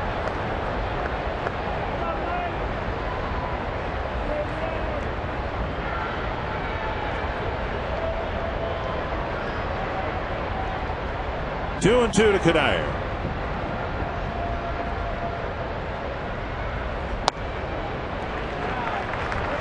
Now 3-2 with Young on deck. You know, Dick, you were talking about what Ron Gardenhire was saying about the starters, about injuries last year and innings pitched and how they're trying to control that. To me, I don't believe any of that. I really don't. You know, to me, it's just starters not attacking the strike zone. And Cuddyer skies one behind third. Gordon will give way to Betancourt. One away. And Delvin Young will come up, who's had an impact in the last two ball games. Well, after Michael Cuddyer hit a home run, the next pitch, you can see where he hit that ball 438 feet away. And then here, good strong throw right there. And Joe Mauer tagging the runner out at home plate. Still play the game, and Gelman, good strong throw home. Out of center, it's carrying out toward Meyer. He makes the catch of the line drive, 2 down. Our Aflac trivia question involving players for the Royals, or one player who was it for the cycle, with Miguel Olivo threatening to do it here tonight. Aflac. I think it's Freddie Patek. Little Freddie Patek. I say little only because he's about 5'7", 5'8". But boy, could he fly. Very strong, too. I hope that wasn't against me. Back in 1971. So Kubel still at first, 2 down, and here's Brendan Harris. Down and away, ball 1. Just told that was off of Jim Perry. Well, the Royals in their media guide, they have 6 cycles. 2 by George Brett, 2 by Frank White, one by Fred Patek, and you'll never guess the other. Buck Martinez. John Mayberry. Really? Yeah. That's a triple I would have liked to have seen. Anderson with the catch, a leadoff single for Kubel, but then Davies gets the next 3 batters.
You've been there? Very close, just across the river, still in the Black Forest part of Germany, and I could see France. I couldn't see London, but I could see France. Here's Bobby Keppel starting the 5th inning. He's in the Black Forest once a few years ago, and one of the more beautiful parts of the world. Bought a couple of clocks there. Cuckoo clocks? No, just regular mantle clocks. Here's De Jesus. Wouldn't you want to get cuckoo clocks if you go to Germany? But then you got to listen to the stupid cuckoo clock. My parents had a cuckoo clock. Yeah? All the time. They still have it. My mom does. We do have a map of France up here. Marseille is right next, well, a little bit north and east of Toulon, right on the north coast of the Mediterranean. Thank you, Jim Bellinger. Yeah. What other kind of books you have in there? 2-1 to De Jesus. He's not having a bad night at the plate. 2 singles and a walk. You know, it's a bad night at another base hit. Bad night when we're discussing European geography. And with that in mind, let's go to Marnie Gellner. I bet you she knows European with a Dodge game break. Well, guys, we're going to discuss something that happened on the other side of downtown today. The Timberwolves introduced their new head coach, Kurt Rambis. He's a former Lakers assistant coach under Phil Jackson. He also won 4 championships with the Lakers as a player in the 80s. Replaced his interim head coach, Kevin McHale. And Rambis called this an incredible opportunity to build a team. So he is now the 9th Wolves head coach in the team's 20-year history. I think that's a great move. I mean, I watched Rambis play, but that guy was a hard-nosed player. And he'll probably filter that right into the ball club. He's coached by, I mean, he was assistant coach, I believe, for Pat Riley, and now Phil Jackson. Yeah. A lot of experience. 2 strikes here to Josh Anderson. He has 3 fielder's choices. So congratulations to the Timberwolves. I think they got a good man.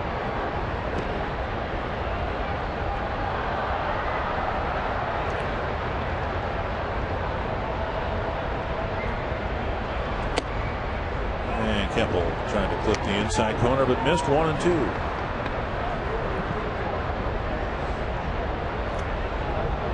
Keppel will try to do what Ryan Dunsing struggled to do, and that is pitch a few innings here and get this game deep into the ball game. Swing and a miss, and that'll help. One away. A good hard slider right there. Keppel picks up his first strikeout.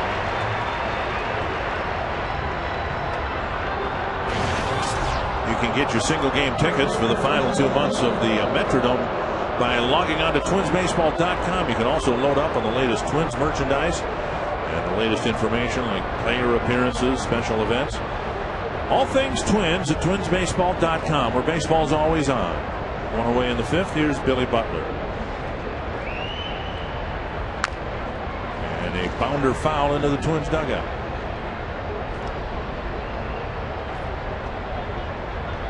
Butler drove in the first run of the game. Sadly, the 8 more have scored after that. He bounced into a double play in the 2nd, then hit a ground ball to 2nd in the 3rd.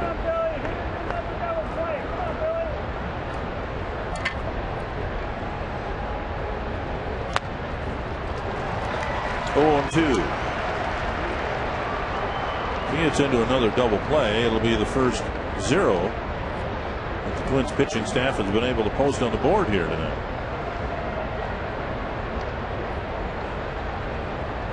Well, let's go then. Hit it to a double play. Slider just missing down and away. 1 and 2. Keppel has a good sinking fastball. It's the control of that fastball that's been his biggest problem.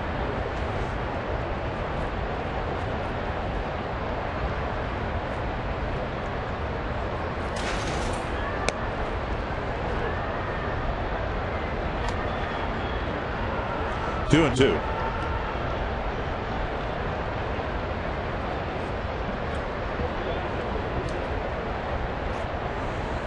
Next time the Royals come to Minnesota, the Twins will be closing out the Metrodome. It's Kansas City. Line drive over the on-deck circle.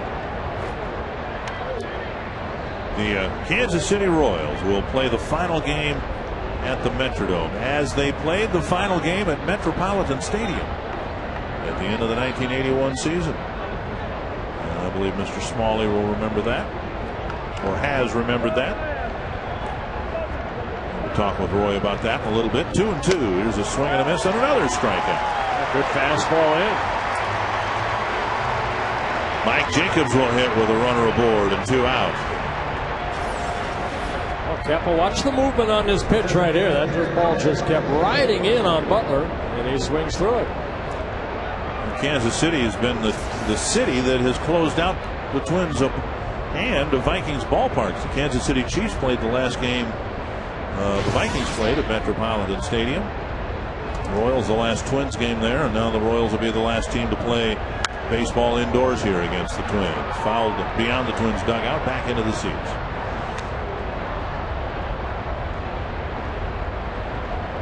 Well, let's hope that the Royals are not the last ones. Let's hope it's somebody in maybe the World Series. Wouldn't that be nice? Mm-hmm. What do you remember about the '87 season? The Twins, I think, by this point had gotten above the 500 mark for good. But the division race was a lot like this, wasn't it? I mean, teams were just kind of jockeying for position. Nobody really took control of the division until you guys did at the end. Yeah, and you know what? And I mean, it's just one of those years where we win 85 ball games, and it might be that type of year in the division this year. 85 wins might win it. Down and in, 2 and 1. You know, you have a lot of ups and downs. We had them in, 1987, especially on the road. We didn't have the success on the road that we had here at the Metrodome. But you just stayed together as a ball club. You kept fighting night after night. And you're going to have games like this. It's how you rebound tomorrow. And you want to make sure that every at-bat that you have from here on out, if you're a Twins offensive player, that they're quality at-bats. And if you're Bobby Keppel, yeah, it's a 9-1 deficit for the Twins. You still want to make good quality pitches. 2 and 2.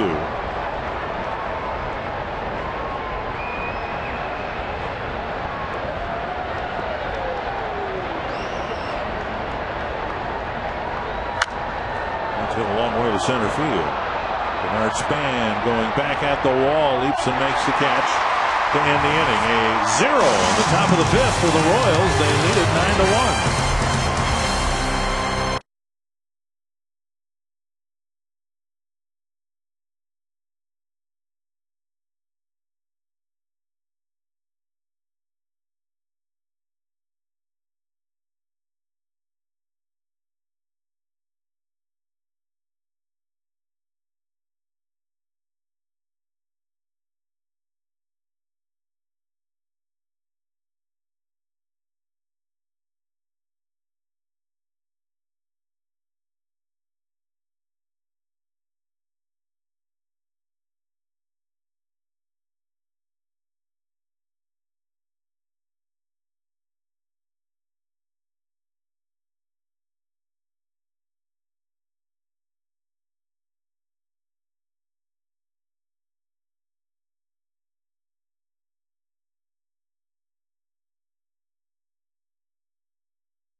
Fun night. Well, the first half of the game we'll give to Kansas City. They're leading 9-1. You never know about this game. Arnie Gellner, Roy Smalley, Bert Blyleven, and Dick Bramer with the Royals comfortably in front right now, 9-1. KCA will lead things off in the 5th.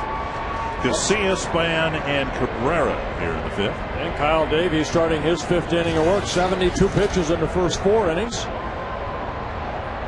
Up and away, ball 1.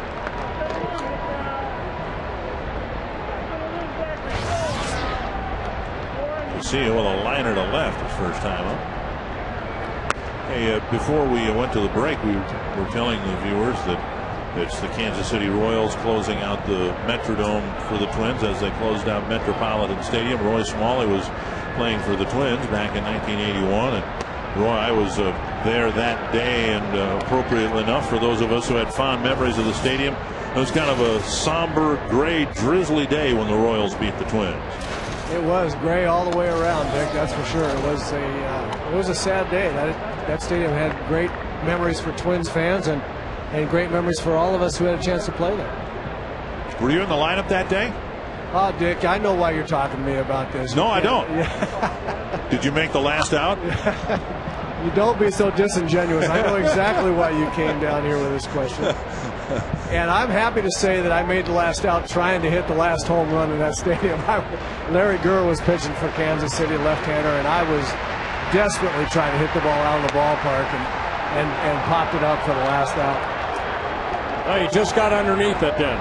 I just got under, missed it, Bert. That was a good try. You went down swinging. I needed you. No, well, yeah, I did it. I went down swinging, popping it up. I needed you on the mound is what I needed. Did you ever take me deep right? Yeah, I did one time. I'll never forget that. I hit a ball a long way to right center in that old ballpark in Texas. And the next day, I walked past you and you said, nice swinging or something. And said, next time you told me where the ball was going to be deposited, and I don't think I could repeat it.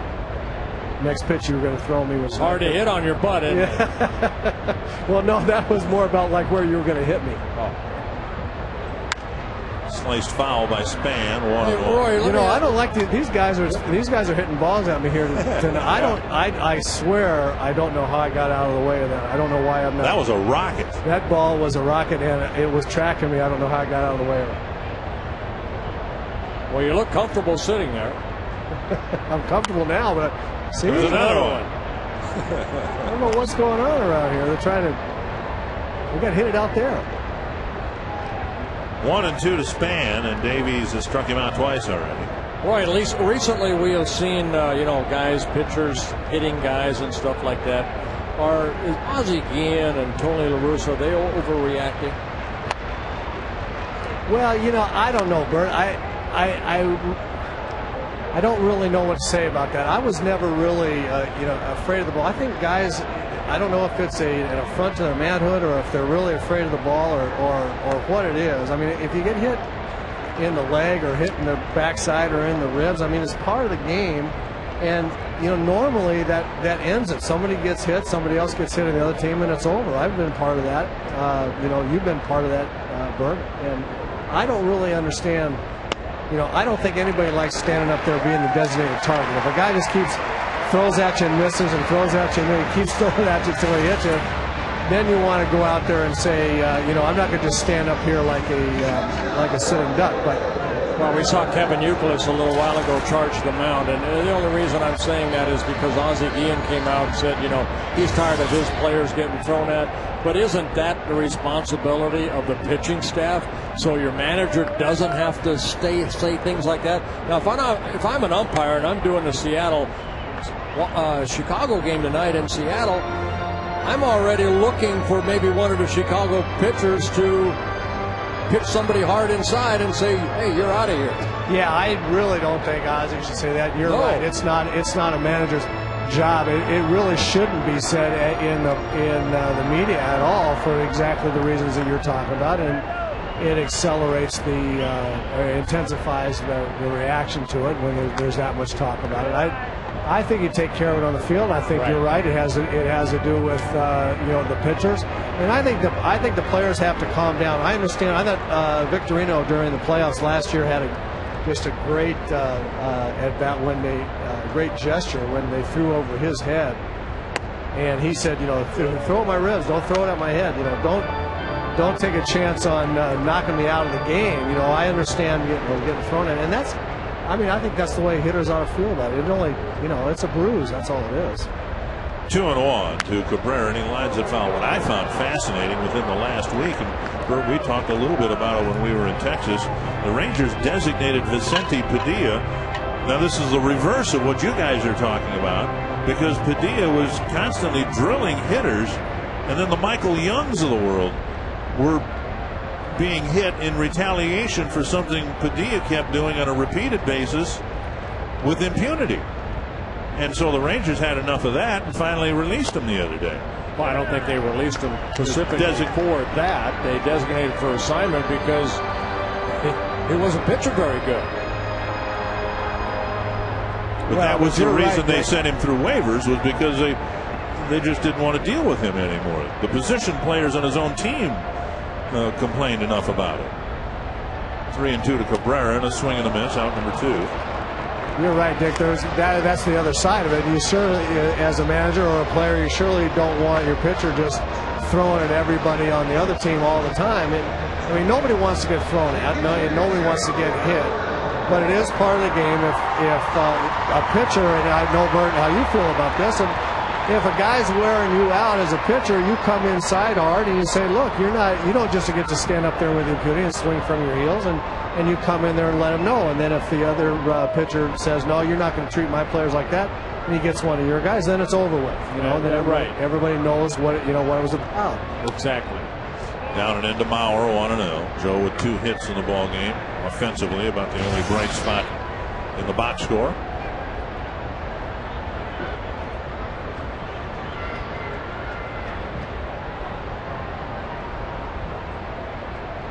One and 0 to Mauer. And a strike.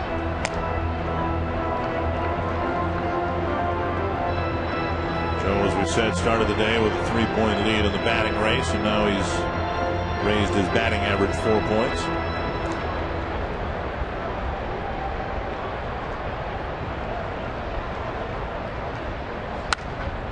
One and 2. That's why these at-bats are so important, no matter if you're Joe Mauer or, Alexi KCA. Joe Mauer right here, if he just says, well, it's a 9-1 ball game, big deal, I'm just going to take a half a swing. No, this base hit that he gets right here might determine whether he wins the title or not. So every at-bat so very important. And Joe, professional that he is, he's going to try to get a base hit. 2-2. And not only that, Bert, if the Twins score a run or 2 or 3, even if they can string a couple of hits together with 2 out in the 5th, it gets them that much closer. If the pitching staff can hold that 9-run Kansas City number to that number only, they've got enough time to keep pecking away. And Roy, that bullpen for the Royals, you know, they have the worst ERA in the American League, so you want to get there as quick as possible. Mauer with that, I guess that was that changeup that Davies has used so effectively with 2 strikes. Mauer got a piece of it. What's I think going to be interesting about Mauer's quest for another batting title is basically what he and the Twins are trying to do is cram 6 months worth of baseball into 5 months. Since he missed the first month, rare is the day now when Mauer gets any time off. When he's not catching, he's the designated hitter. And he's got 3 hits tonight. See? Good quality at bat. So 3 for 3 for Mauer, and 2 on with 2 out here in the 5th. Davies left a breaking ball up, and Joe took advantage of it and lined it into left field.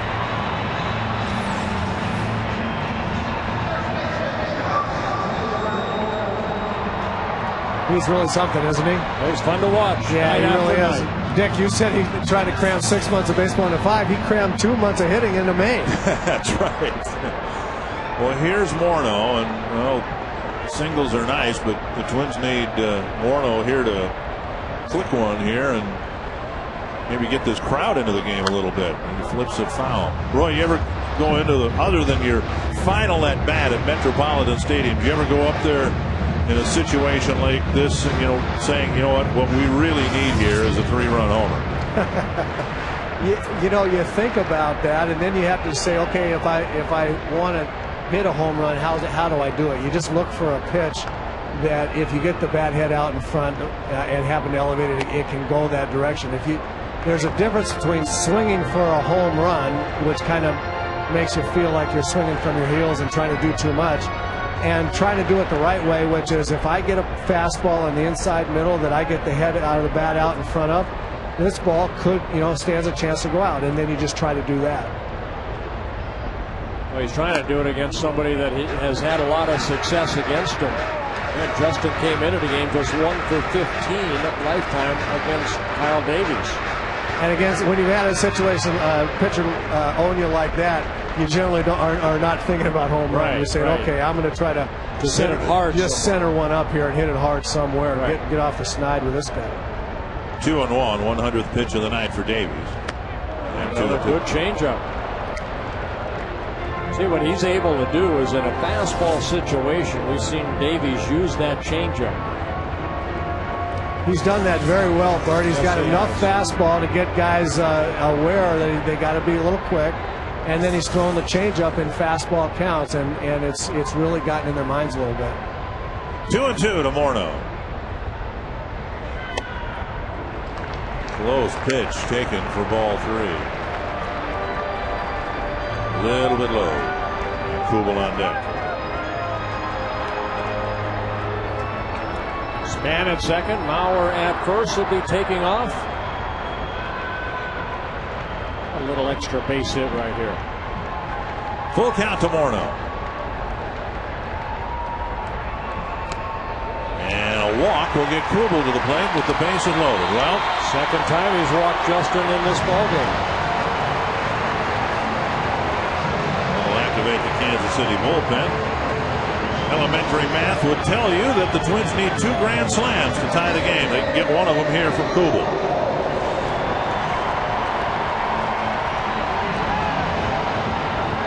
And Davies, who simply needs 15 outs to qualify for a win on a night when he has been given 9 early runs, is having a tough time getting that 15th out here.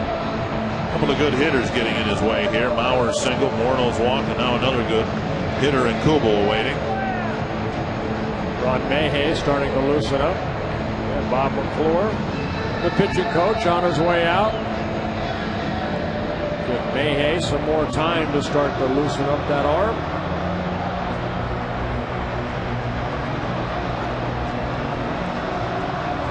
Time for the high Quest high-speed pitch, brought to you by Quest high-speed internet. Kyle Davies at 91. Nick Blackburn at 89. Blackburn just went an inning and 2/3. He gave up 6 hits. He had a couple walks. Gave up 6 runs, only 4 earned runs. Ryan Dunsing came in. Now it's Bobby Keppel on the mound for the Twins. Kyle Davies trying to get through his 5th inning of work. Kubel hit a ground ball to first, reached on a fielder's choice in the first, and then he hit one off the end of the bat, dropped a single into left field. Here the Twins would love to see maybe their best hitter with the bases loaded come up with a big hit here. In front of that changeup again.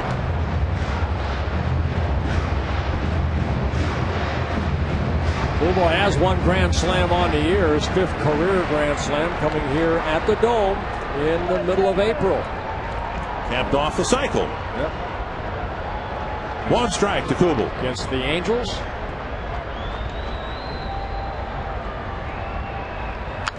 And now quickly ahead of Kubel, 0-2. Davies will try to finish him off here. We've seen him with a nice mix here. As Roy said, a good enough fastball, a devastating changeup, and an effective breaking ball. Kubel hoping he makes a mistake here on 0-2. Left center field, hanging up for DeJesus. The Twins fill the bases and leave them full. Bauer with another base hit, and it's still 9-1.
Noka, who is headed off to college at Iowa State in 6 days. She will be a college freshman. Betsy, how ready or not ready are you to leave home? I'm actually pretty much ready. I've got all my stuff in the basement and all my dorm stuff, but otherwise I'm kind of nervous at the same time just to leave home for the first time, and I'll miss my family and that kind of stuff. Well, with $100 worth of scratch-off tickets from the Minnesota State Lottery, maybe you can use your winnings and, get a laptop, a lamp, a desk, something you're missing, something for the dorm room. Very much so. I could use some more stuff to buy money with. Dick and Bert, we can always use more stuff. A circle for Betsy tonight. She is hereby circled, and good luck to you. I remember heading off to college, and the hugs, the tears, the whimpering. And I have no idea how my parents reacted. That was just me. Leadoff single in the 6th. Velasco getting his first hit of the ball game, and for the Royals, they're 13. Well, the sign, as you may have noticed, misspelled. Good luck in college, young lady. She's the same high school I went to. At least she spelled Burt right. Here's Olivo, and he has a chance to make some history if he gets a double here in the 6th, or maybe later in the game. It'll be the 7th time a Royals player's hit for the cycle. He drove in 2 runs with kind of a triple that he hacked between Morneau and the first baseline into the right field corner. Then a leadoff home run in the 3rd, and then an infield hit on the 4th. 1-1. Well, we mentioned that there have been 6 cycles hit by the Royals. The last one to do it was George Brett back in 1990. So it's been a while for the Royals for one of their players to hit for the cycle. And that was the last year that George Brett won a batting title, I believe. Here's the triple. Oh, the inside-out swing right there. That drove in a couple runs. And then a solo home run leading off the top of the 3rd inning. And then a ball off the glove of Harris for the infield base hit in the 4th. 1-2 to Olivo. And he got him. So Keppel strikes him out with a sinker down and in. 1 away. Keppel getting his 3rd strikeout. Almost the same pitch that struck out Billy Butler in last inning. Good sinker down and in. Good location. You see where Mauer's sitting. And Olivo swinging through it. Well, here's Alex Gordon. He was struck out twice by Brian Dunsing. It's hit to right center field into no man's land. A one-hop defense. Piasco around 3rd. He's coming in. Gordon has an RBI double, his 2nd of the ballgame.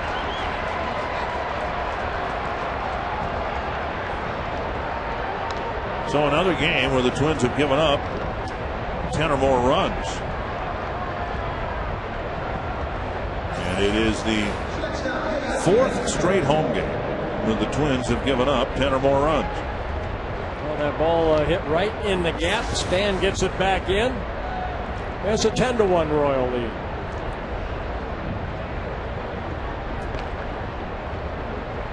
Here's Betancourt, and the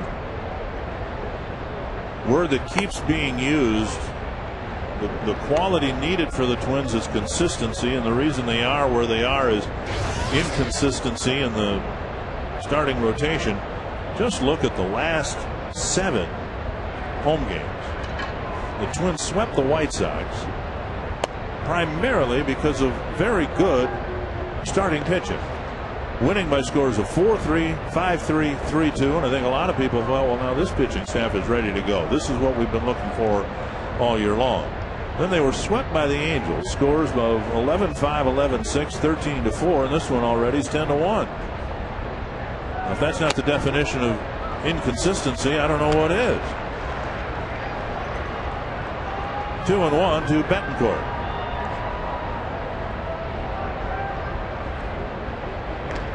And he has no idea why that is.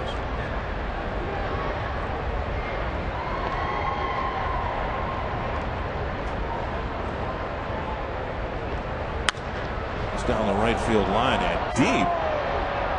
And twisting just foul, not by much. 2-2. Well, why isn't Anthony there when we need him? I hope to get some clarification as to what the issue is with Glenn Perkins' shoulder. Kevin Slowey's right wrist is in a cast. Francisco Liriano, we should say, returned home from the road trip to take care of a family issue. That has been resolved. Everything is fine. And Liriano will start later in this homestand. That's lined to the left center field gap, and Span will have to chase that one. It'll run all the way to the wall.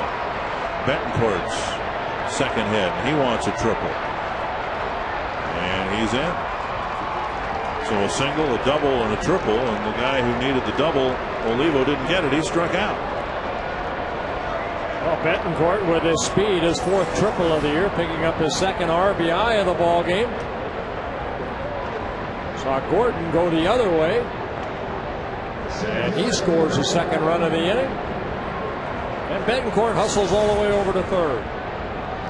11-1. And here's Mitch Meyer.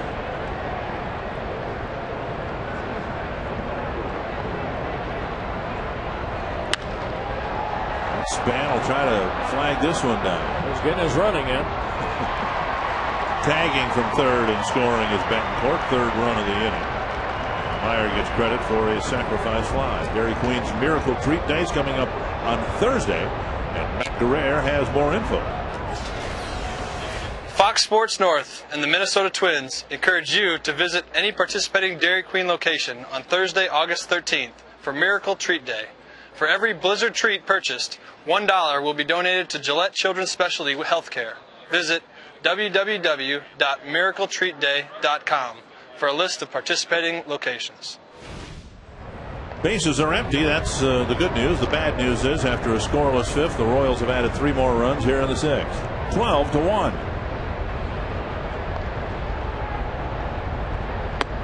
Breaking ball down and in. Jesse Crane continues to warm up down in the Twins' pen.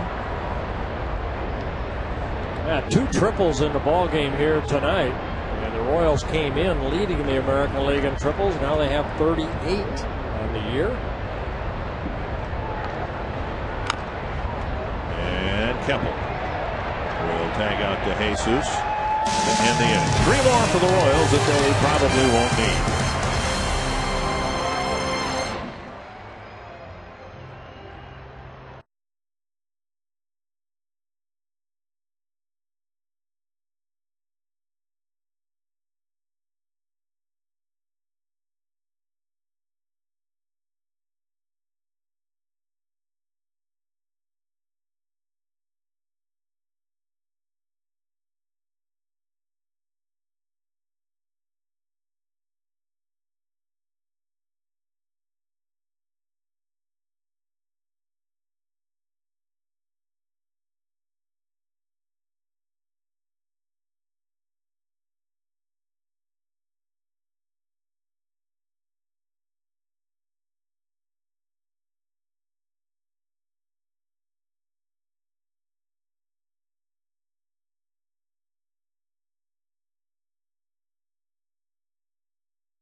Rawlings Gold Glove, heart of the hide here, and I'm going to go out and try to catch some pop-ups or fly balls. Now I think we've determined that the pop-up machine is going to be used. I hope so. Neither yeah. you nor Roy are going to be asked to hit pop-ups.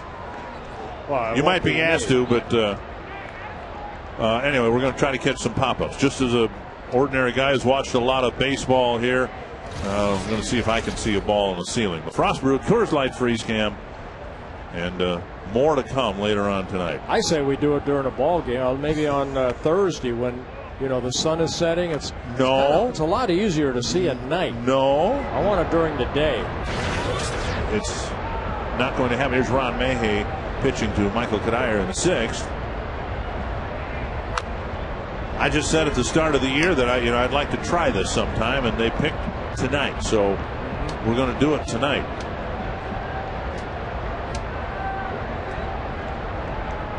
Kadire, Young, and Harris to face Mayhay. 2-1. You look at Mayhay, and he's a veteran. He's a left-hander. He's put together okay numbers. Kind of a surprise that he's still with the Kansas City Royals, or maybe he would be one of those guys that would clear waivers and somebody else would pick him up. Here's a fly to right field, and Anderson's there to make the catch, 1 away. I mean, he's been around a long time, and he knows how to get left-handed hitters out. And you'd think that some team in contention would take a run at him and try to bring him into their bullpen. Well, the Royals are the 7th different organization for Mayhay. This is his 13th major league season. And his second stint with the Royals. Delman Young with 1 out in the 6th. Ball 1. Mayhay originally signed as an outfielder with the Boston Red Sox back in 1995. Started pitching in 1997 when he realized he couldn't hit, which was a smart move on his part. Something the Royals are doing with Tony Pena Jr. They're going to ask and have asked Pena, the former shortstop, to try to reinvent himself as a pitcher. Cincinnati Reds did it with a guy named Trevor Hoffman. That's hit a long way to center field. Delman Young with a home run to center, and it's 12-2. Home run number 5 on the year for Delman. Twins' first extra base hit comes off the bat of Mr. Young. That's a 12-2 ball game. He homered on Sunday in Detroit. And here tonight, got a fastball, hit it straight away. Mitch Meyer in center field just ran out of room. Here's Brendan Harris. Ooh, right over the cap of Mayhay. A sharp single to center. And then we'll bring up KCA. Well, I mentioned in last inning, the bullpen of the Royals, 10 wins, 18 losses out of that bullpen, with a combined ERA at 5.11. It's the highest ERA out of a bullpen in the American League. Through a lot of different faces out there. KCA 0 for 2, a liner to left, and then he was called out on strikes both times as a left-handed batter. Now he fouls the first pitch back. We've been saying for years that solo home runs won't beat you, but if he gives up 11 more solo home runs, he might end up losing his ball game.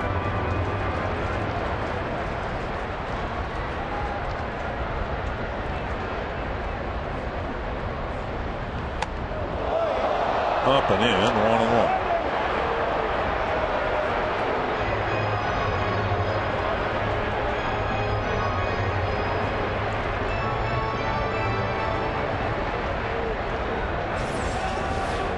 Well, good fastball, middle in. And KCA has to jump out of the way. Now a half swing and strike 2.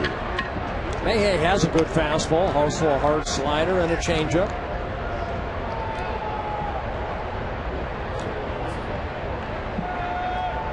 See the grip, setting it up for a changeup and then moving it if need be in the glove.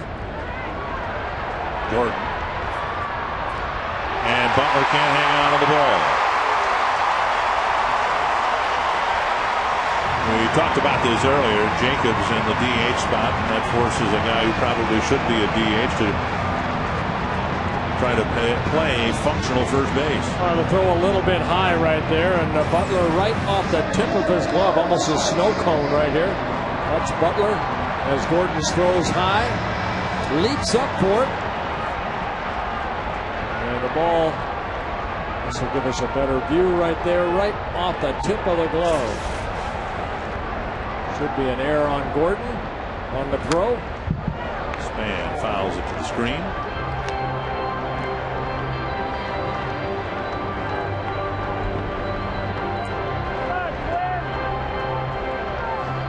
Posted there, we haven't seen who it's charged to yet.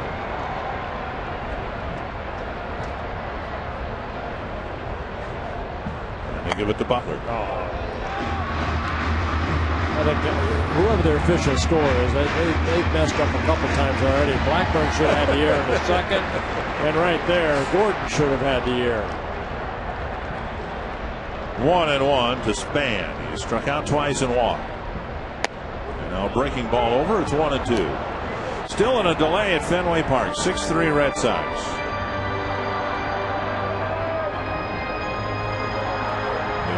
The horrible weather that hit here, eventually worked its way through Detroit. Now it's found its way to the East Coast.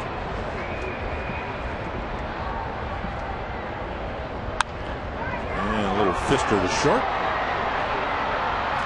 Span beats the relay, the inning alive. So first and third, 2 down, and that'll get Cabrera to the plate. Good hustle right there by Denard Span, staying out of the double play.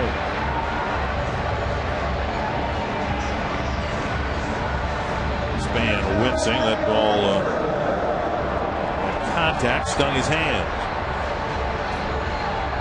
Here's Cabrera, singled his first time up and scored.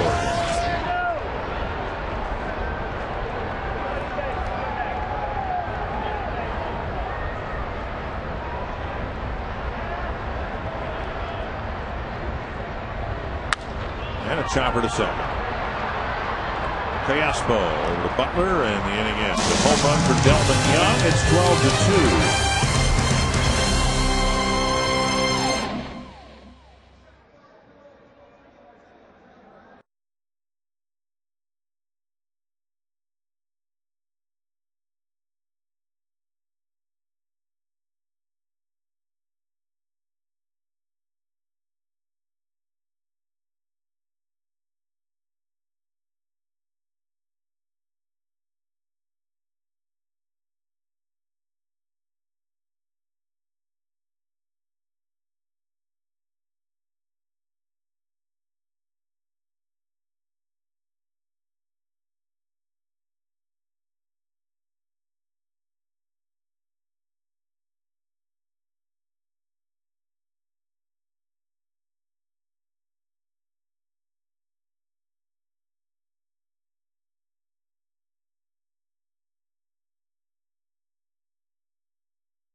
Barrage keeps coming. 15 hits for the Kansas City Royals with a 12-2 lead. Josh Anderson will lead off the 7th against the 4th Twins pitcher, Jesse Crain. And Crain with a nice fielding play. 1 pitch, 1 out. Yeah, former shortstop right there himself, Jesse Crain, making a nice play. Jesse making his 32nd relief appearance. Anderson hit it right back, but Jesse reacting quickly, getting that glove up, getting the first out on 1 pitch. Here's Billy Butler, and then Jacobs here in the Kansas City 7th.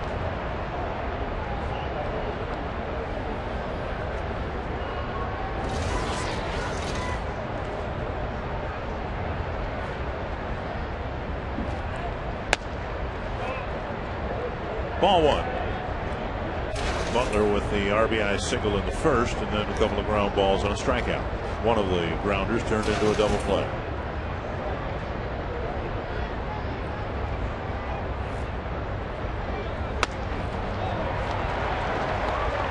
Good fastball right there by Crain.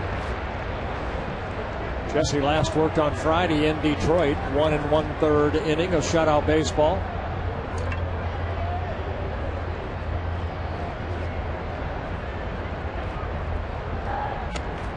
Breaking ball just wide of the plate.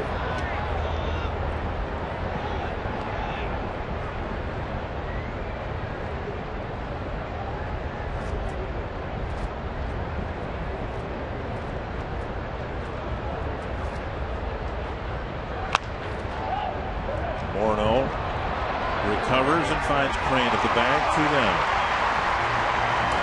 Students with valid ID can get into tomorrow night's game for just $4. It's Rasmussen College Student Night, presented by B96, and there's no cheaper ticket in town. Rasmussen College Student Night tickets must be purchased at the Dome, and you can call 800-33-TWINS for more details.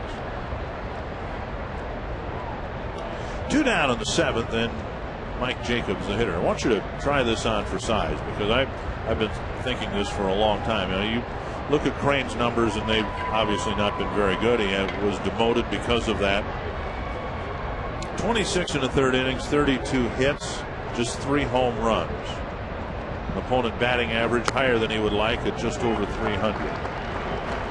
Of the guys we've seen here tonight in relief, and maybe some others that we've seen in this role, it seems to me that Jesse Crane is closer to turning a corner.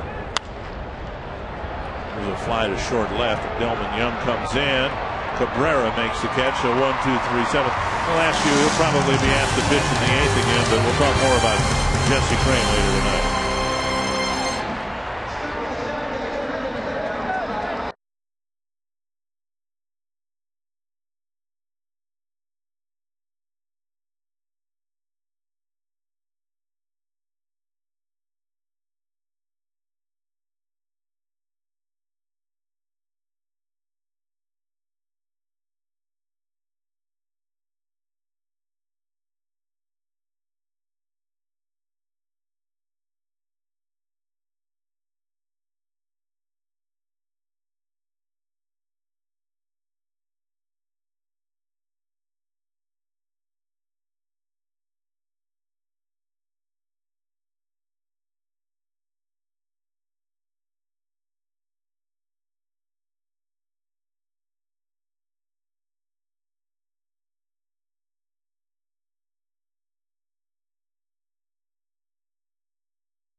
And by Aflac, we've got you under our wing.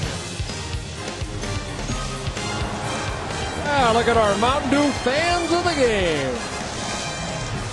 Very nice. Enjoying the game.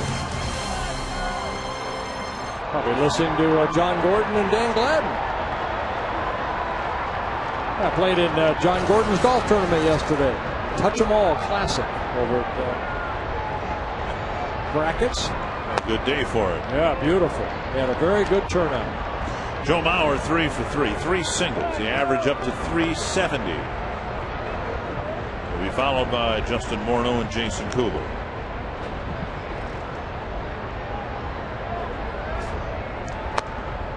And again, we'll make the point, this has not been an easy game for Joe to catch. He'll still come back with 3 singles, 3 good at bats.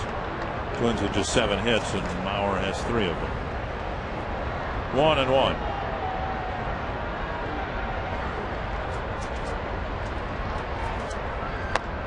Two and 1.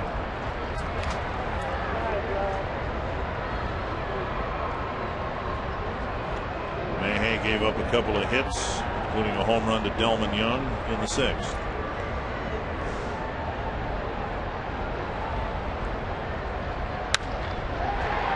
One hopper, 2 pass ball. Mauer retired for the first time tonight. 1-1.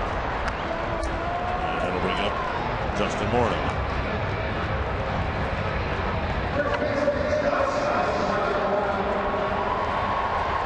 Morneau has walked twice tonight, 0 for 1 officially.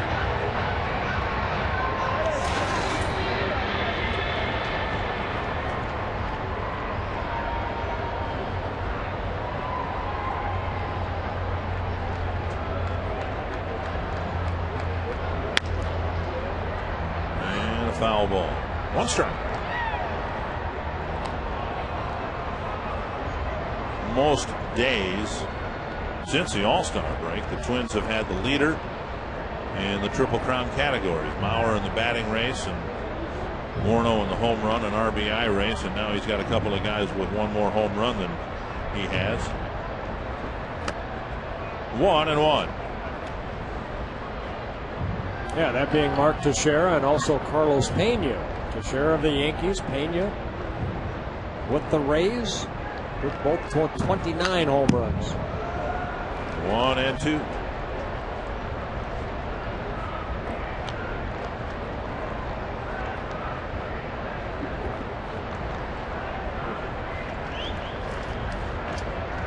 Royals haven't won much on the road, 18-32, and they have the worst home record in the American League.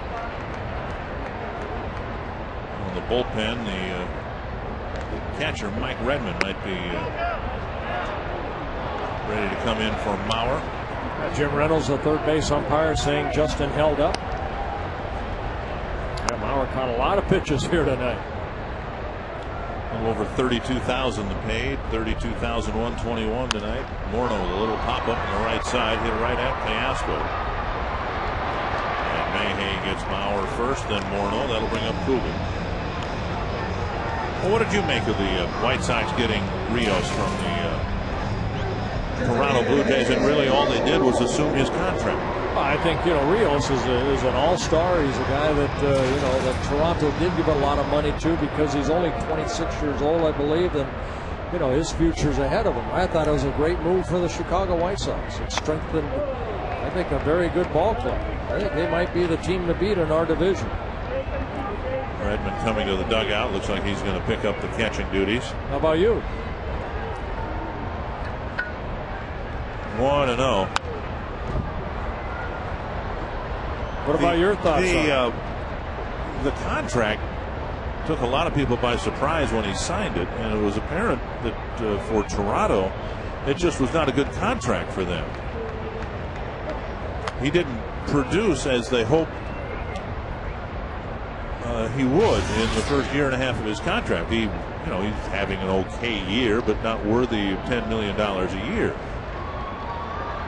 I don't know that it's necessarily a brilliant move by the White Sox, simply because of what it might mean to some guys they were rumored to be interested in retaining, the likes of Jim Thome, Paul Konerko, and Jermaine Dye, all free agents after this year.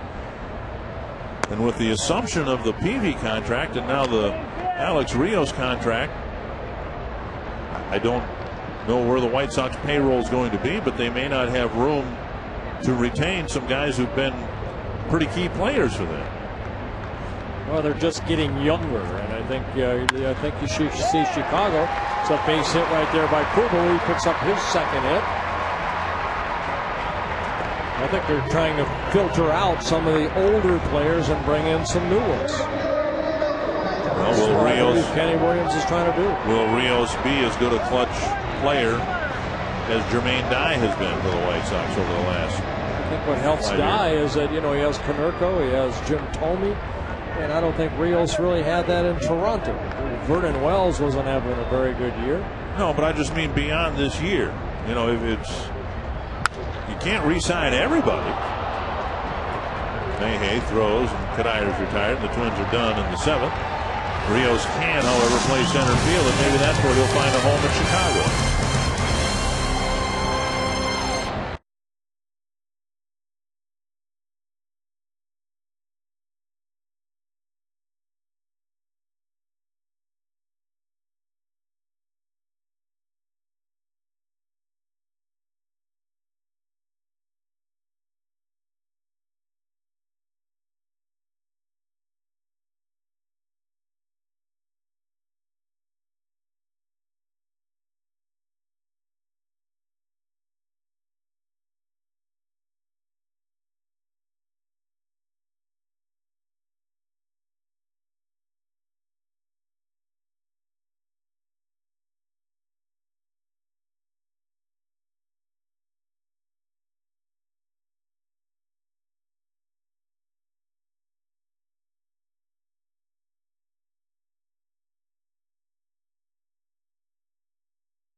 my circle. 238 more days until my 59th birthday. Wait a minute. He's 59 and you're going to be 59? Yep. Told you he doesn't look a day over 57. 3 more nights like this, that might change. He's a great Twins fan and a loyal Twins supporter. Callaspo leads off the 8th.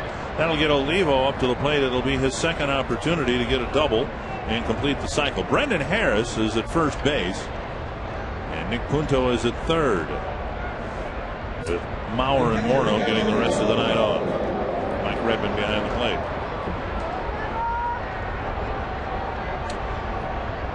So Callaspo aboard, Olivo the hitter, and we'll talk more about Jesse Crane here as we move along. We'd better give Olivo his due here. He might be on the cusp of making baseball history here. A triple in the first, a home run in the third, and a single in the fourth. Inside a ball.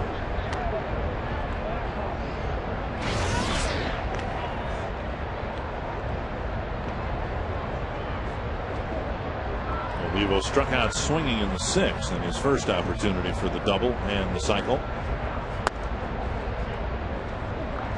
Up high, 2-0.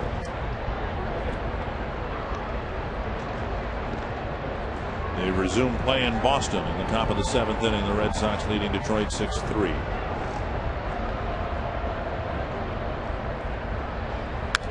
Foul back, 2-1.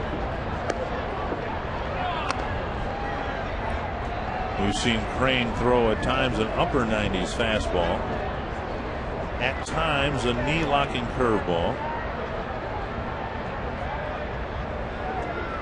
and as inflated as the numbers have been, and the biggest number is the ERA, up high 3-1, and I guess the walk number 2. Your thoughts about Crane? It seems to me that there are tools there. There are pitches there that you can imagine him using, repeating more frequently to be a really effective relief pitcher. Well, you asked me the difference between, say, Dunsing, and there's a walk right there, and Keppel, who already have been in this ball game, compared to Jesse Crane. Experience. That's the biggest thing. Dunsing trying to find his way at the major league level, as Keppel is, and here you got a guy, Jesse Crane. I mean, this is his 6th season with the Twins, and then he gets optioned out to AAA. It's kind of a wake-up call for him. So, he's come back with a little, I'm sure, different attitude. And I think of the 3 guys, Jesse Crane, because of his major league experience, is a guy that I think, is a big part of that bullpen. A 1-2-3 7th, and now some trouble here in the 8th. And he throws that breaking ball over for a strike. Gordon with a pair of doubles and a pair of strikeouts.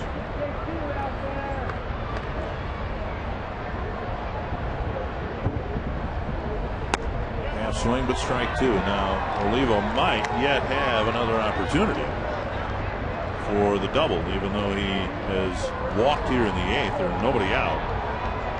The Twins still need to get 6 more outs here. The way this night is going, his night might not be done.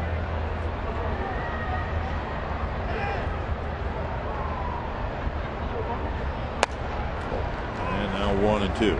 And Gordon's season's just starting, really. I mean, he started the season with the Royals, and then the hip flared up, and he ended up having surgery to repair that labrum tear he had in his right hip. Missed 3 months of the season. Just activated in the middle of July. Big swing and a foul. That hip's okay there. What is it with third baseman and hip injuries? Alex Rodriguez, Mike Lowell, Alex Gordon.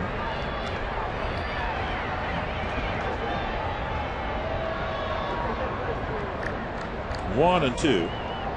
I'm just amazed how these guys can come back after a hip surgery like that.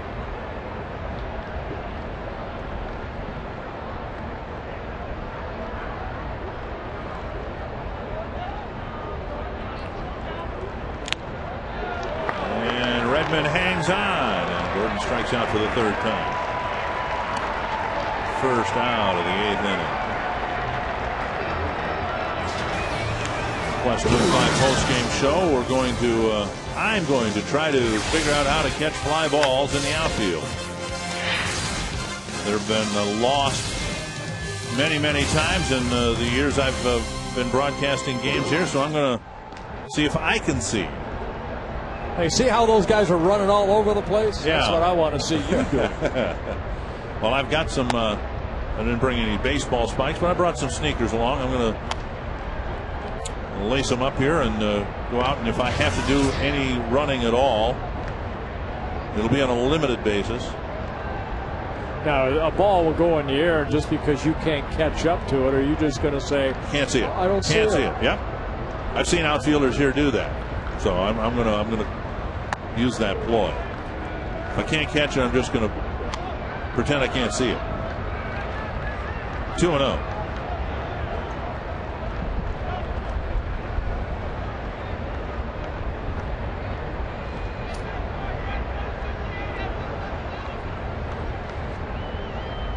Now, you were never asked as a pitcher to catch a pop-up here, I'll bet. Well, in batting practice, you go out there and you. Did you have any problems? Do you have any tips for me out there? Just close your eyes. Go to a spot where you think that it's going to be, and then look up, and hopefully it's there. If it's not, put your hands up. Well, Lou Ford's here. Maybe he can help. Lou was good at it. Except for that one time against Prince Field.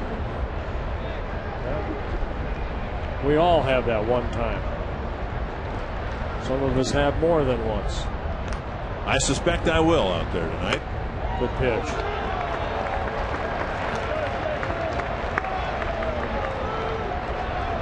Two and two.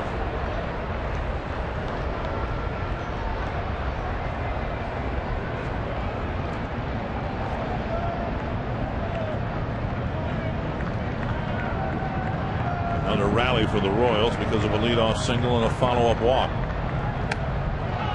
Just off the corner.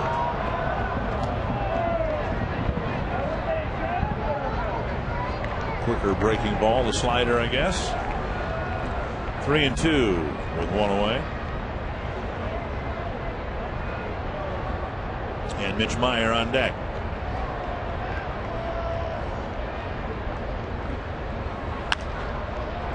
Pop up and Cabrera retreats to the outfield. Oh, what a play! And a near double play. What a fantastic catch by Orlando Cabrera for out number 2. You keep playing the game right there, and he made a great catch. Yalman Young and Denard Span had no chance of getting this. The only player that could have gotten this ball got it. Watch Cabrera go back, keep his eye on the ball, make a nice over-the-shoulder catch for the second out, and almost double up. Iaspo at second base. So 2 on, 2 out, and here's Meyer. Nice block by Redmond. Ball 1.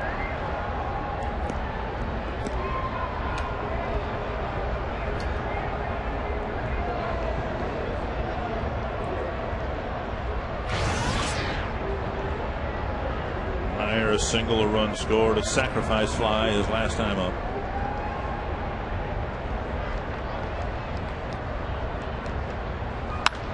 And he drives it into right field for a base hit. Iaspo will come around third and score. And Crane gives up a leadoff single, now a 2-out single that drives in a run, and it's 13-2. Well, Mitch Meyer picking up his second RBI of the ball game on his second hit.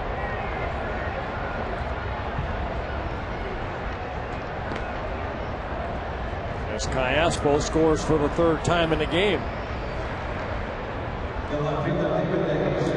David DeJesus will hit.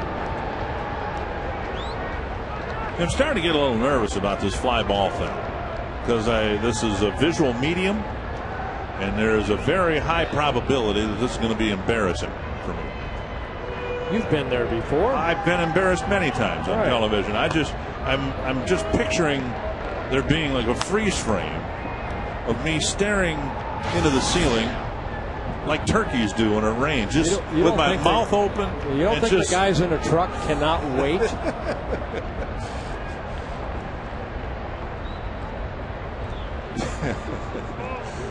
Ball one. 1-1. David DeJesus had reached his first 4 times up. Crane did a nice job on his comebacker in the 6th. Actually, that was Bobby Keppel who made the fielding play, and DeJesus was the last man Keppel faced in the 6th inning. 1-1 with Maharis warming up. 2-1.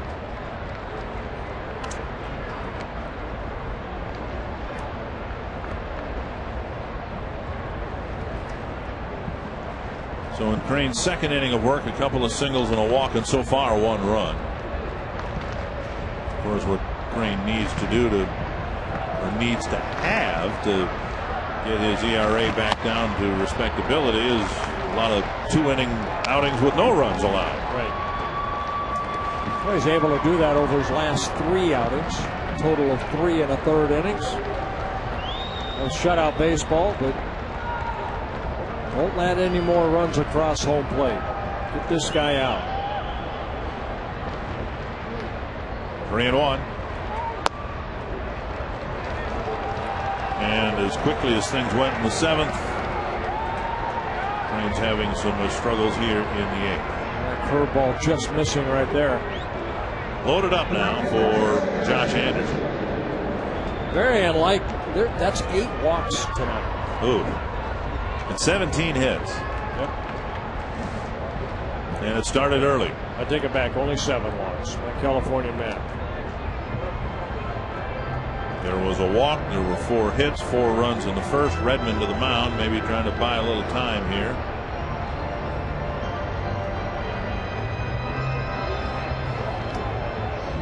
Josh Anderson is 0 for 5. And Ron Gardenhire on his way out. He'll be bringing in Jose Maharis to face Anderson. So Crane sailed through the 7th and ran into immediate difficulty here in the 8th. Maharis will try to keep the bases full.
Well, Maharis coming in, making his 44th relief appearance. 175 pitches have been thrown by the Twins tonight.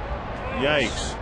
That's 176. And I'm going to assume that a normal 9-inning game is probably about 130 to 140 pitches, somewhere in that range. I would guess that, yeah.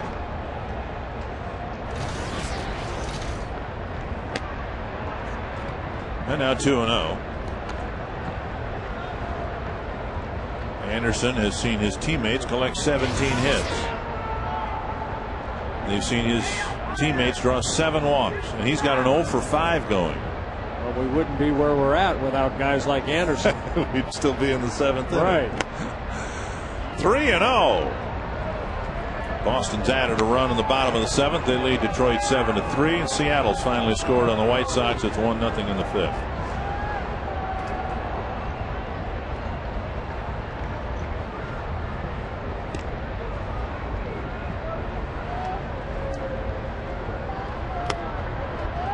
And a strike is called. 3-1.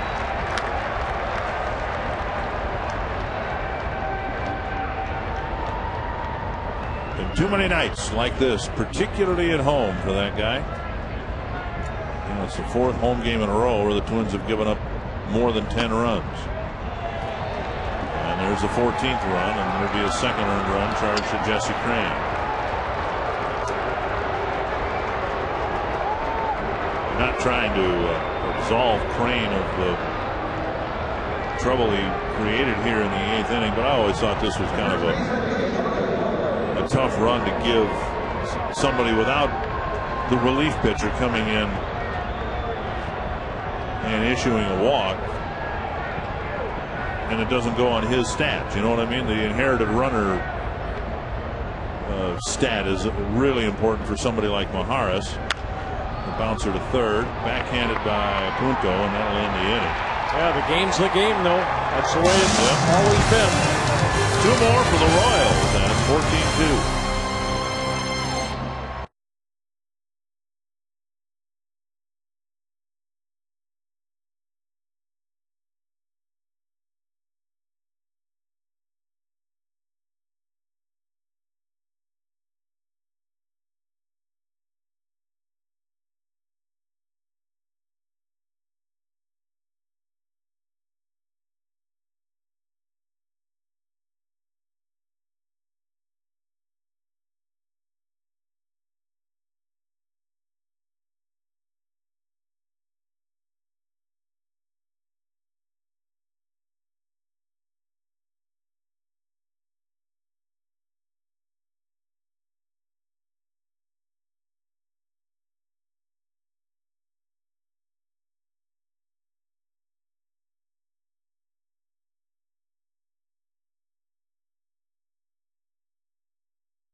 Live, and we'll include the Toyota post-game wrap.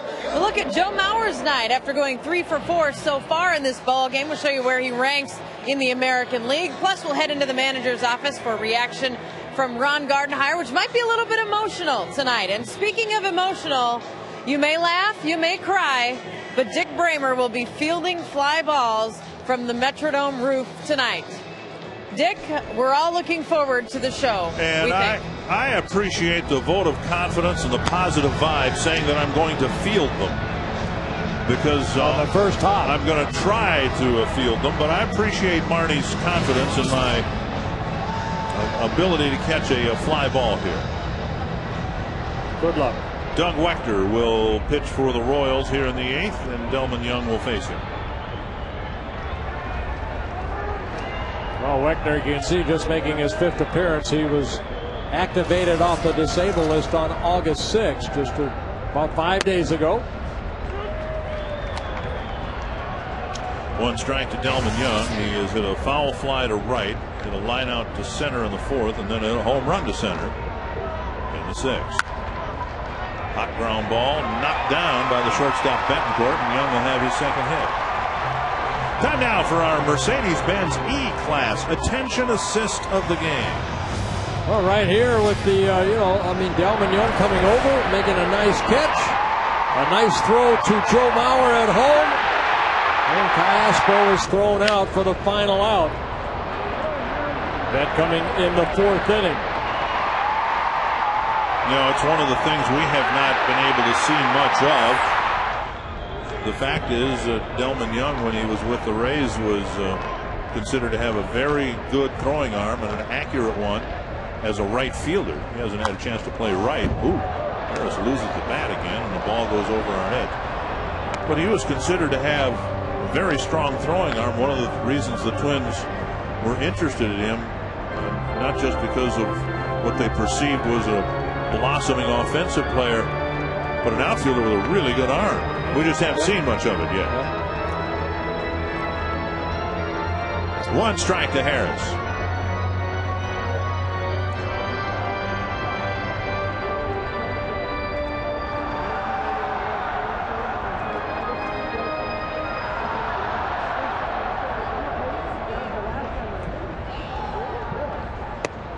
And away, 1-1.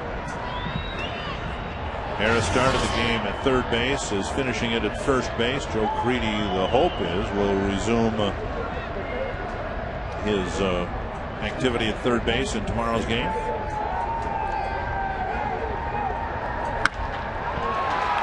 And Harris stings a single to center field. Well, Brandon Harris picks up his 2nd hit of the ball game.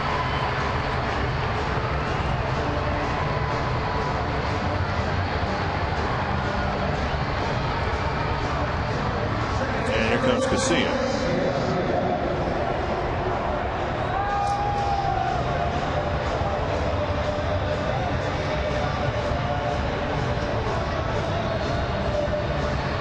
They'll leave Owen Wechter with a meeting on the mound. Yeah, Wechter started the season in the bullpen, then put on a disabled list in the middle of April. Right elbow strain. Sent down to the minor leagues once it got healthy. A lot of rehab. Again, just activated on August 6th.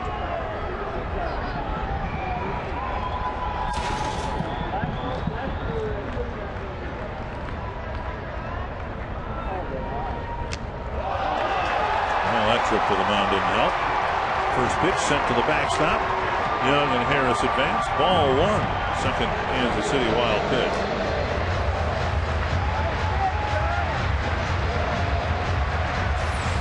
The starter Kyle Davies had a wild pitch that allowed Orlando Cabrera to score in the 1st inning. And that one just a little bit high.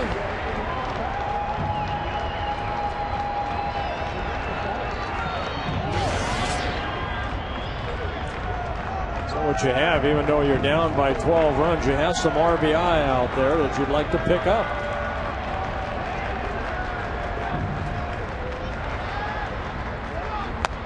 Swing and a miss, 1-1.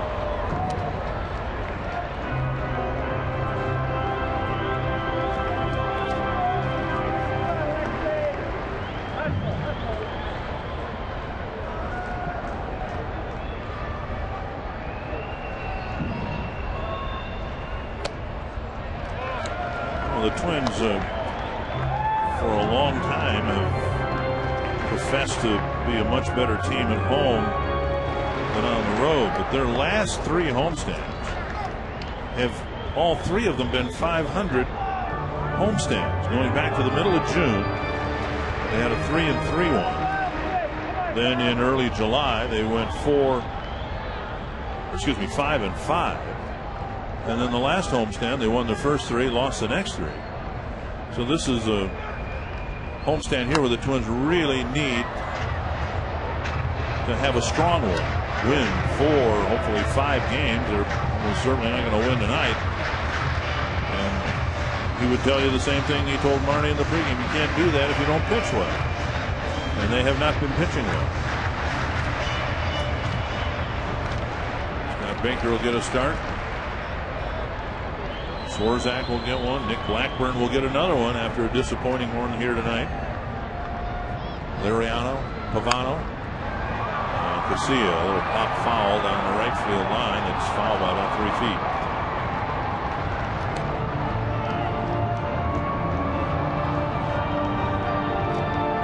Had a That'll be Liriano on the mound tomorrow night.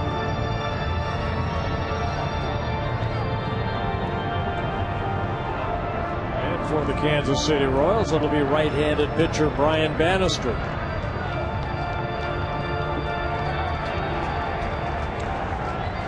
Two and two to KCA.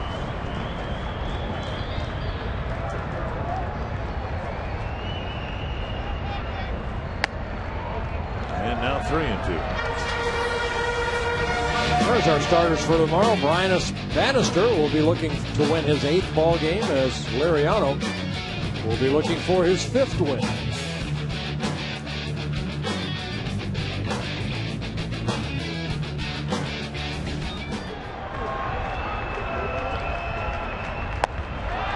Now they're loaded up, with Wechter struggling with the bottom third of the Twins lineup. And here comes Denard Span, remembering, of course, that Mauer and Morneau have been taken out of this game. And the 3 and 4 hitters in the lineup are Redmond and Punto. And Bob McClure coming out.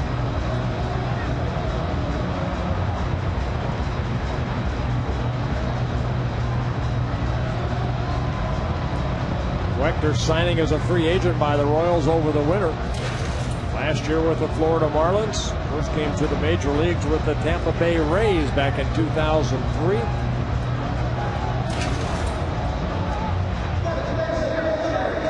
Five innings for Kyle Davies, couple innings for Ron Mayhay, and now Wechter trying to put the Twins down here in the 8th. Span looking for his first hit. He is 0 for 3 with a walk.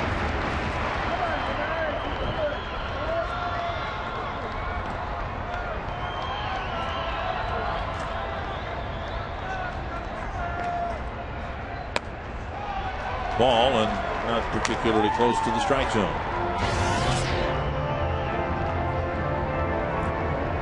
Span drew a walk in the 5th after striking out the first 2 times up.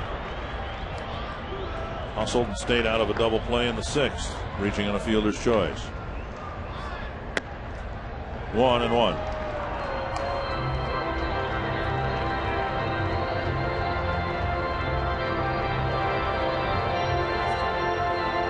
Here's Chen starting to loosen up for the Royals.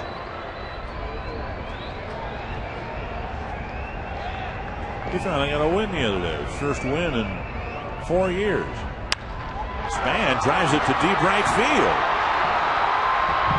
Halfway off the wall. 1, 2. 2 Twins runners will score. And it's 14-4. I said, even though you're down by a lot of runs, these are RBI situations. And Span right there picks up 2 on his first hit of the ball game. His 8th double of the year.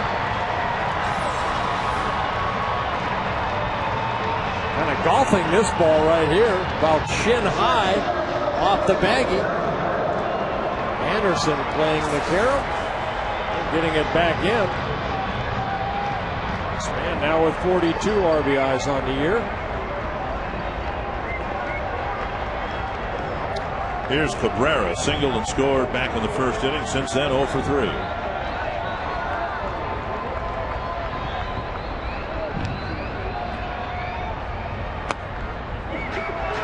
And Cabrera backs away and takes strike 1.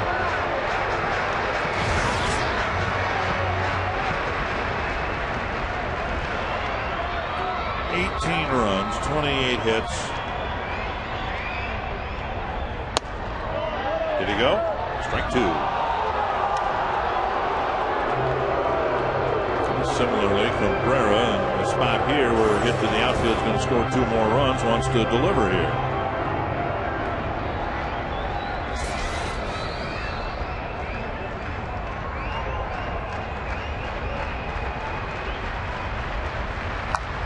Foul back.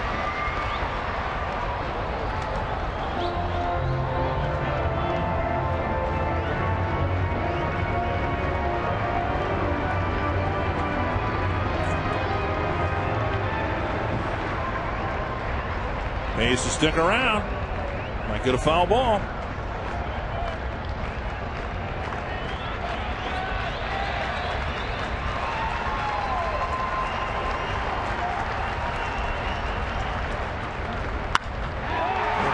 center, but Myers there to make the catch. Tagging from third and scoring is KCA. Third run of the inning and a sacrifice fly for Cabrera. And Cabrera picking up his 47th RBI of the year.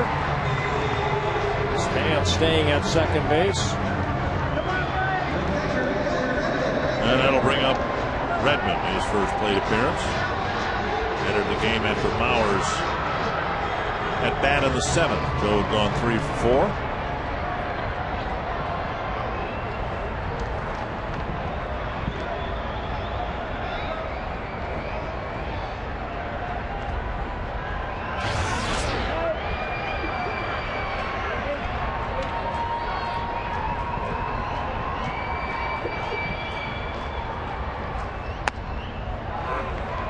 Ball 1.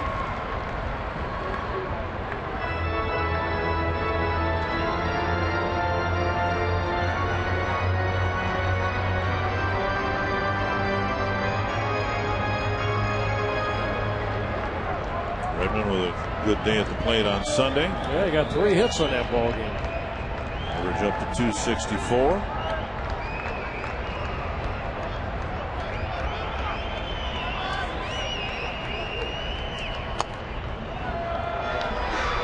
And Doug Wechter is not winning many points in the Kansas City dugout. I would imagine he has Redmond, and that's about it. If he doesn't retire Redmond, we might see Bruce Chen.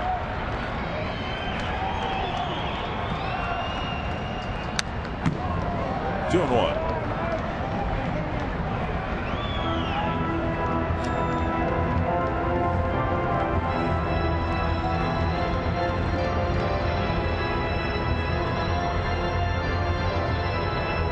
Top of the 9th at Fenway with the Red Sox leading Detroit 7-3. So as unsightly as this game has been for the Twins, pretty good chance that they will not lose any more ground to the first place Tigers. 3 and 1. I guess that's the bad part. You know, Detroit going to Boston. Boston just got swept by the Yankees. They're on kind of a, they're out to make a point, and then. The Twins playing Kansas City, Cleveland. Here's the chance to get closer to the Tigers. And then you have a game like tonight.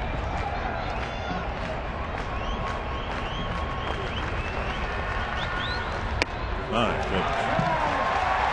Redmond walks, and we'll see whether Trey Hillman's patience has been exhausted with Doug Wechter.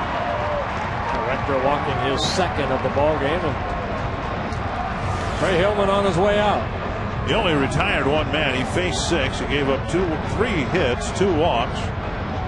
And Wechter will leave for Bruce Chen.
Chen just put him back into the bullpen. He made 8 starts for the Royals this year. The one win, as you mentioned, his first major league win since 2005. Punto goes after the first pitch, fouling it to the screen. That's a long time between wins. Now, you got 287 of them. You didn't have to sit and wait for too long for the next one to come along. Well, he didn't pitch at all at the major league level last year, and then he was with the Rangers in 2007, and then with the Orioles in 2004, 5 and 6. There was a lot of innings in between. That's his win right there against the Seattle Mariners. The Royals scored some runs for him early, ended up winning that ball game 8-2. Here's Chen, 32 years old, from Panama City, Panama. Originally signed by the Braves back in 1993.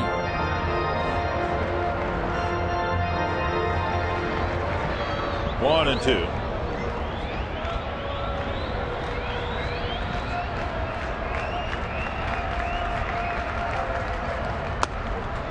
Curve up high, 2-2.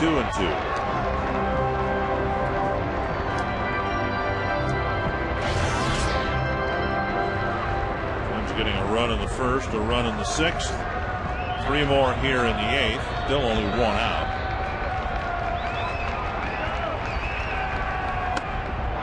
Punto strikes out for out number 2. And that'll bring up Jason Cooper.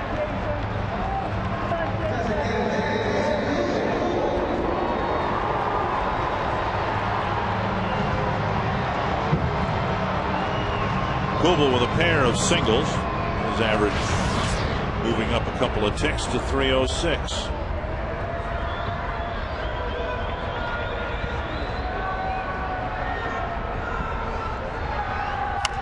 And a pop-up wide of first. Billy Butler by his dugout ends the inning. And Chen finishes the Twins off in the 8th as they score 3 more.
AT&T, the nation's fastest 3G network.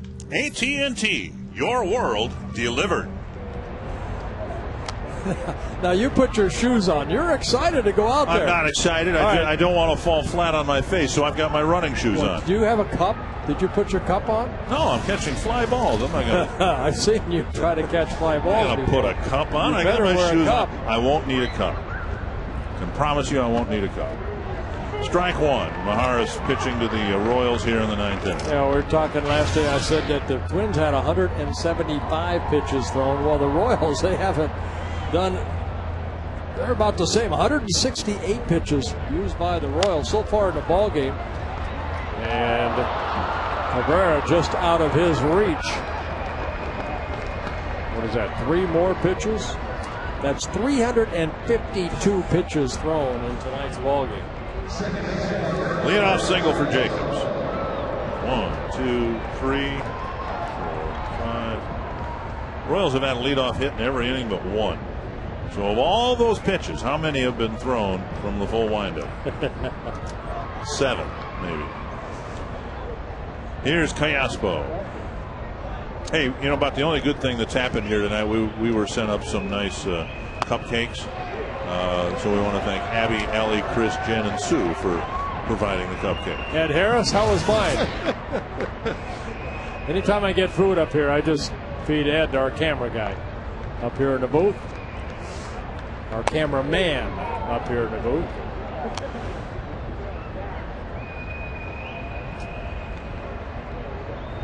Three generations of Twins fans, and must spend a lot of time watching the Twins while they're in the kitchen baking. Very nice.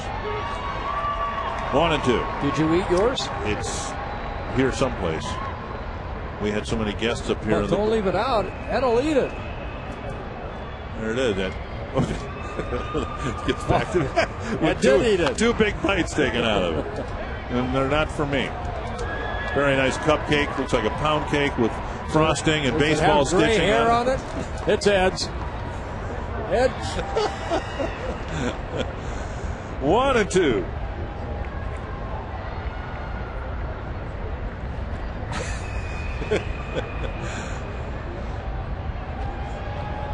And now 2 and 2.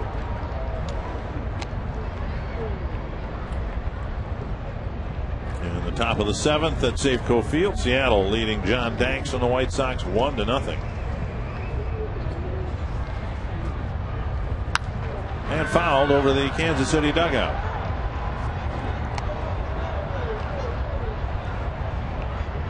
Twins have used their starter, Nick Blackburn, Brian Dunsing, Bobby Keppel, Jesse Crane, and now Jose Majares.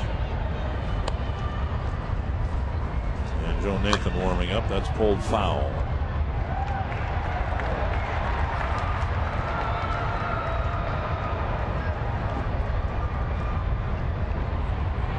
How many smiles in that dugout? And there shouldn't be. This is a really bad game for the Twins. Twins had an off day yesterday. They won't get one again till the 27th of August. So beyond the score, beyond the short start, you come off the off day and you got to work through your bullpen just to finish the ball game again here. The Twins have one of those, what is it, 20 games in 20 days things coming up here. 18 and 18, I guess.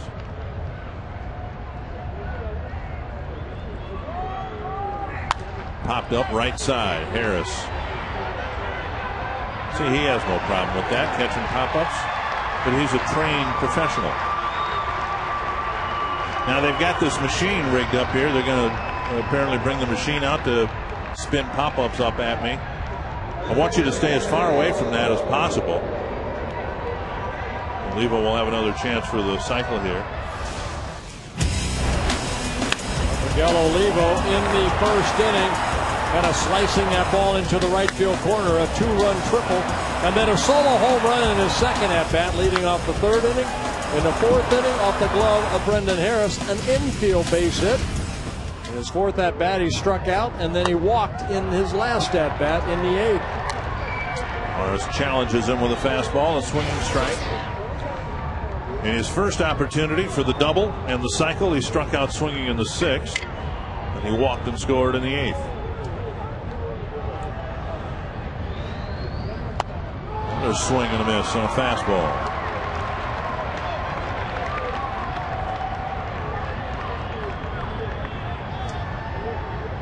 How many times does a player have 3 opportunities to complete the cycle?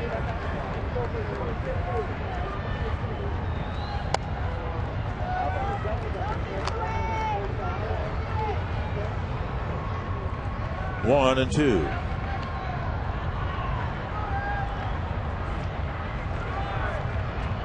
14 runs scored by the Royals, a season high. And Maharas just blew him away with 3 fastballs. Maharas picking up his first strikeout in relief for Jesse Crane. 2 down.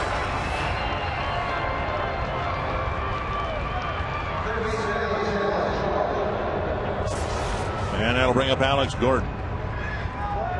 Feast or famine for Gordon. 2 doubles and 3 strikeouts.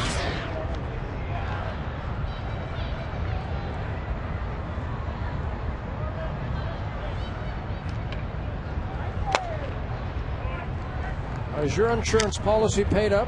Everything's going to be fine. I just don't want you anywhere near this machine to dial it up to 11 or whatever. Yeah, I want it to make it look like a real fly ball. Not one of these little, one of those. I want it higher. Just something like that. See how Kadire got underneath it? Can you do that? We'll find out. We'll find out together. Good luck.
Happens when the game is almost 4 hours. All that cotton candy right there. Right. My goodness. Good luck sleeping, kids. Oh, good night for the Kansas City Royals. 18 hits, 14 runs scored.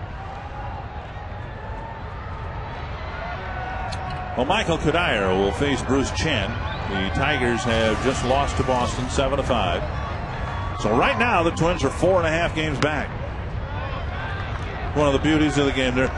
They're trailing 14-5. They've been behind all night long, and they've actually picked up a half game in the standings right now. Yep. All they need to do is come up with a 10 spot here in the bottom of the ninth. Hey, it's been done before. It nearly happened in Oakland to the Twins. There's a scorching liner. Look out.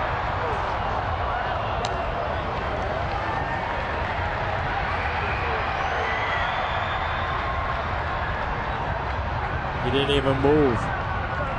He's got one of those things on his shoulder, those walkie-talkie things. I think those are. Who do you think he's talking to? The guy next to him? I don't know. Secret Service, maybe. 1 and 2. Fielded by Cayaspo, 1 away. So Bruce Chen doing exactly what Doug Wechter failed to do, and that is just keep things moving along here. Wechter really struggled in the 8th. Chen picked him up, got the last 2 outs of the 8th, and the first one quickly here in the 9th.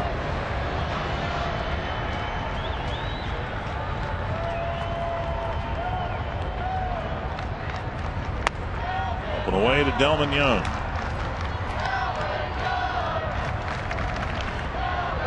Young in his last 3 plate appearances hit the ball very hard, and this one lifted foul and out of play. He fouled out in the 2nd down the right field line. Nice play by Josh Anderson. Then he lined out to center in the 4th, homered to center in the 6th, and then hit a line drive single up the middle in the 8th. So Young taking the ball right up the middle and hard. Now a little pop up left side. Gordon calling for it. 2 down.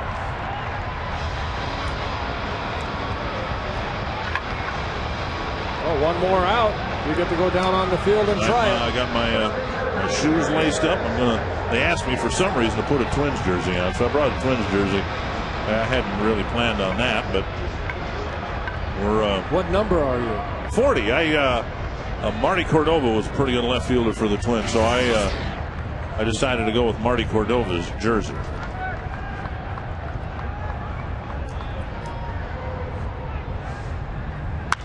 Harris not done yet. Deep drive left center field. Oh, it's out of here. Gone. A home run.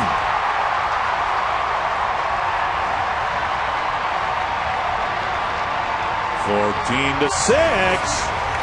Home run number 6 on the year for Brendan Harris. His last 3 at-bats, a base hit, and now a home run. So Harris getting a fastball to his liking and hitting it over the left center field fence. KCA with a fly to right. Anderson calls for it, and the Royals handily win the series opener 14-6.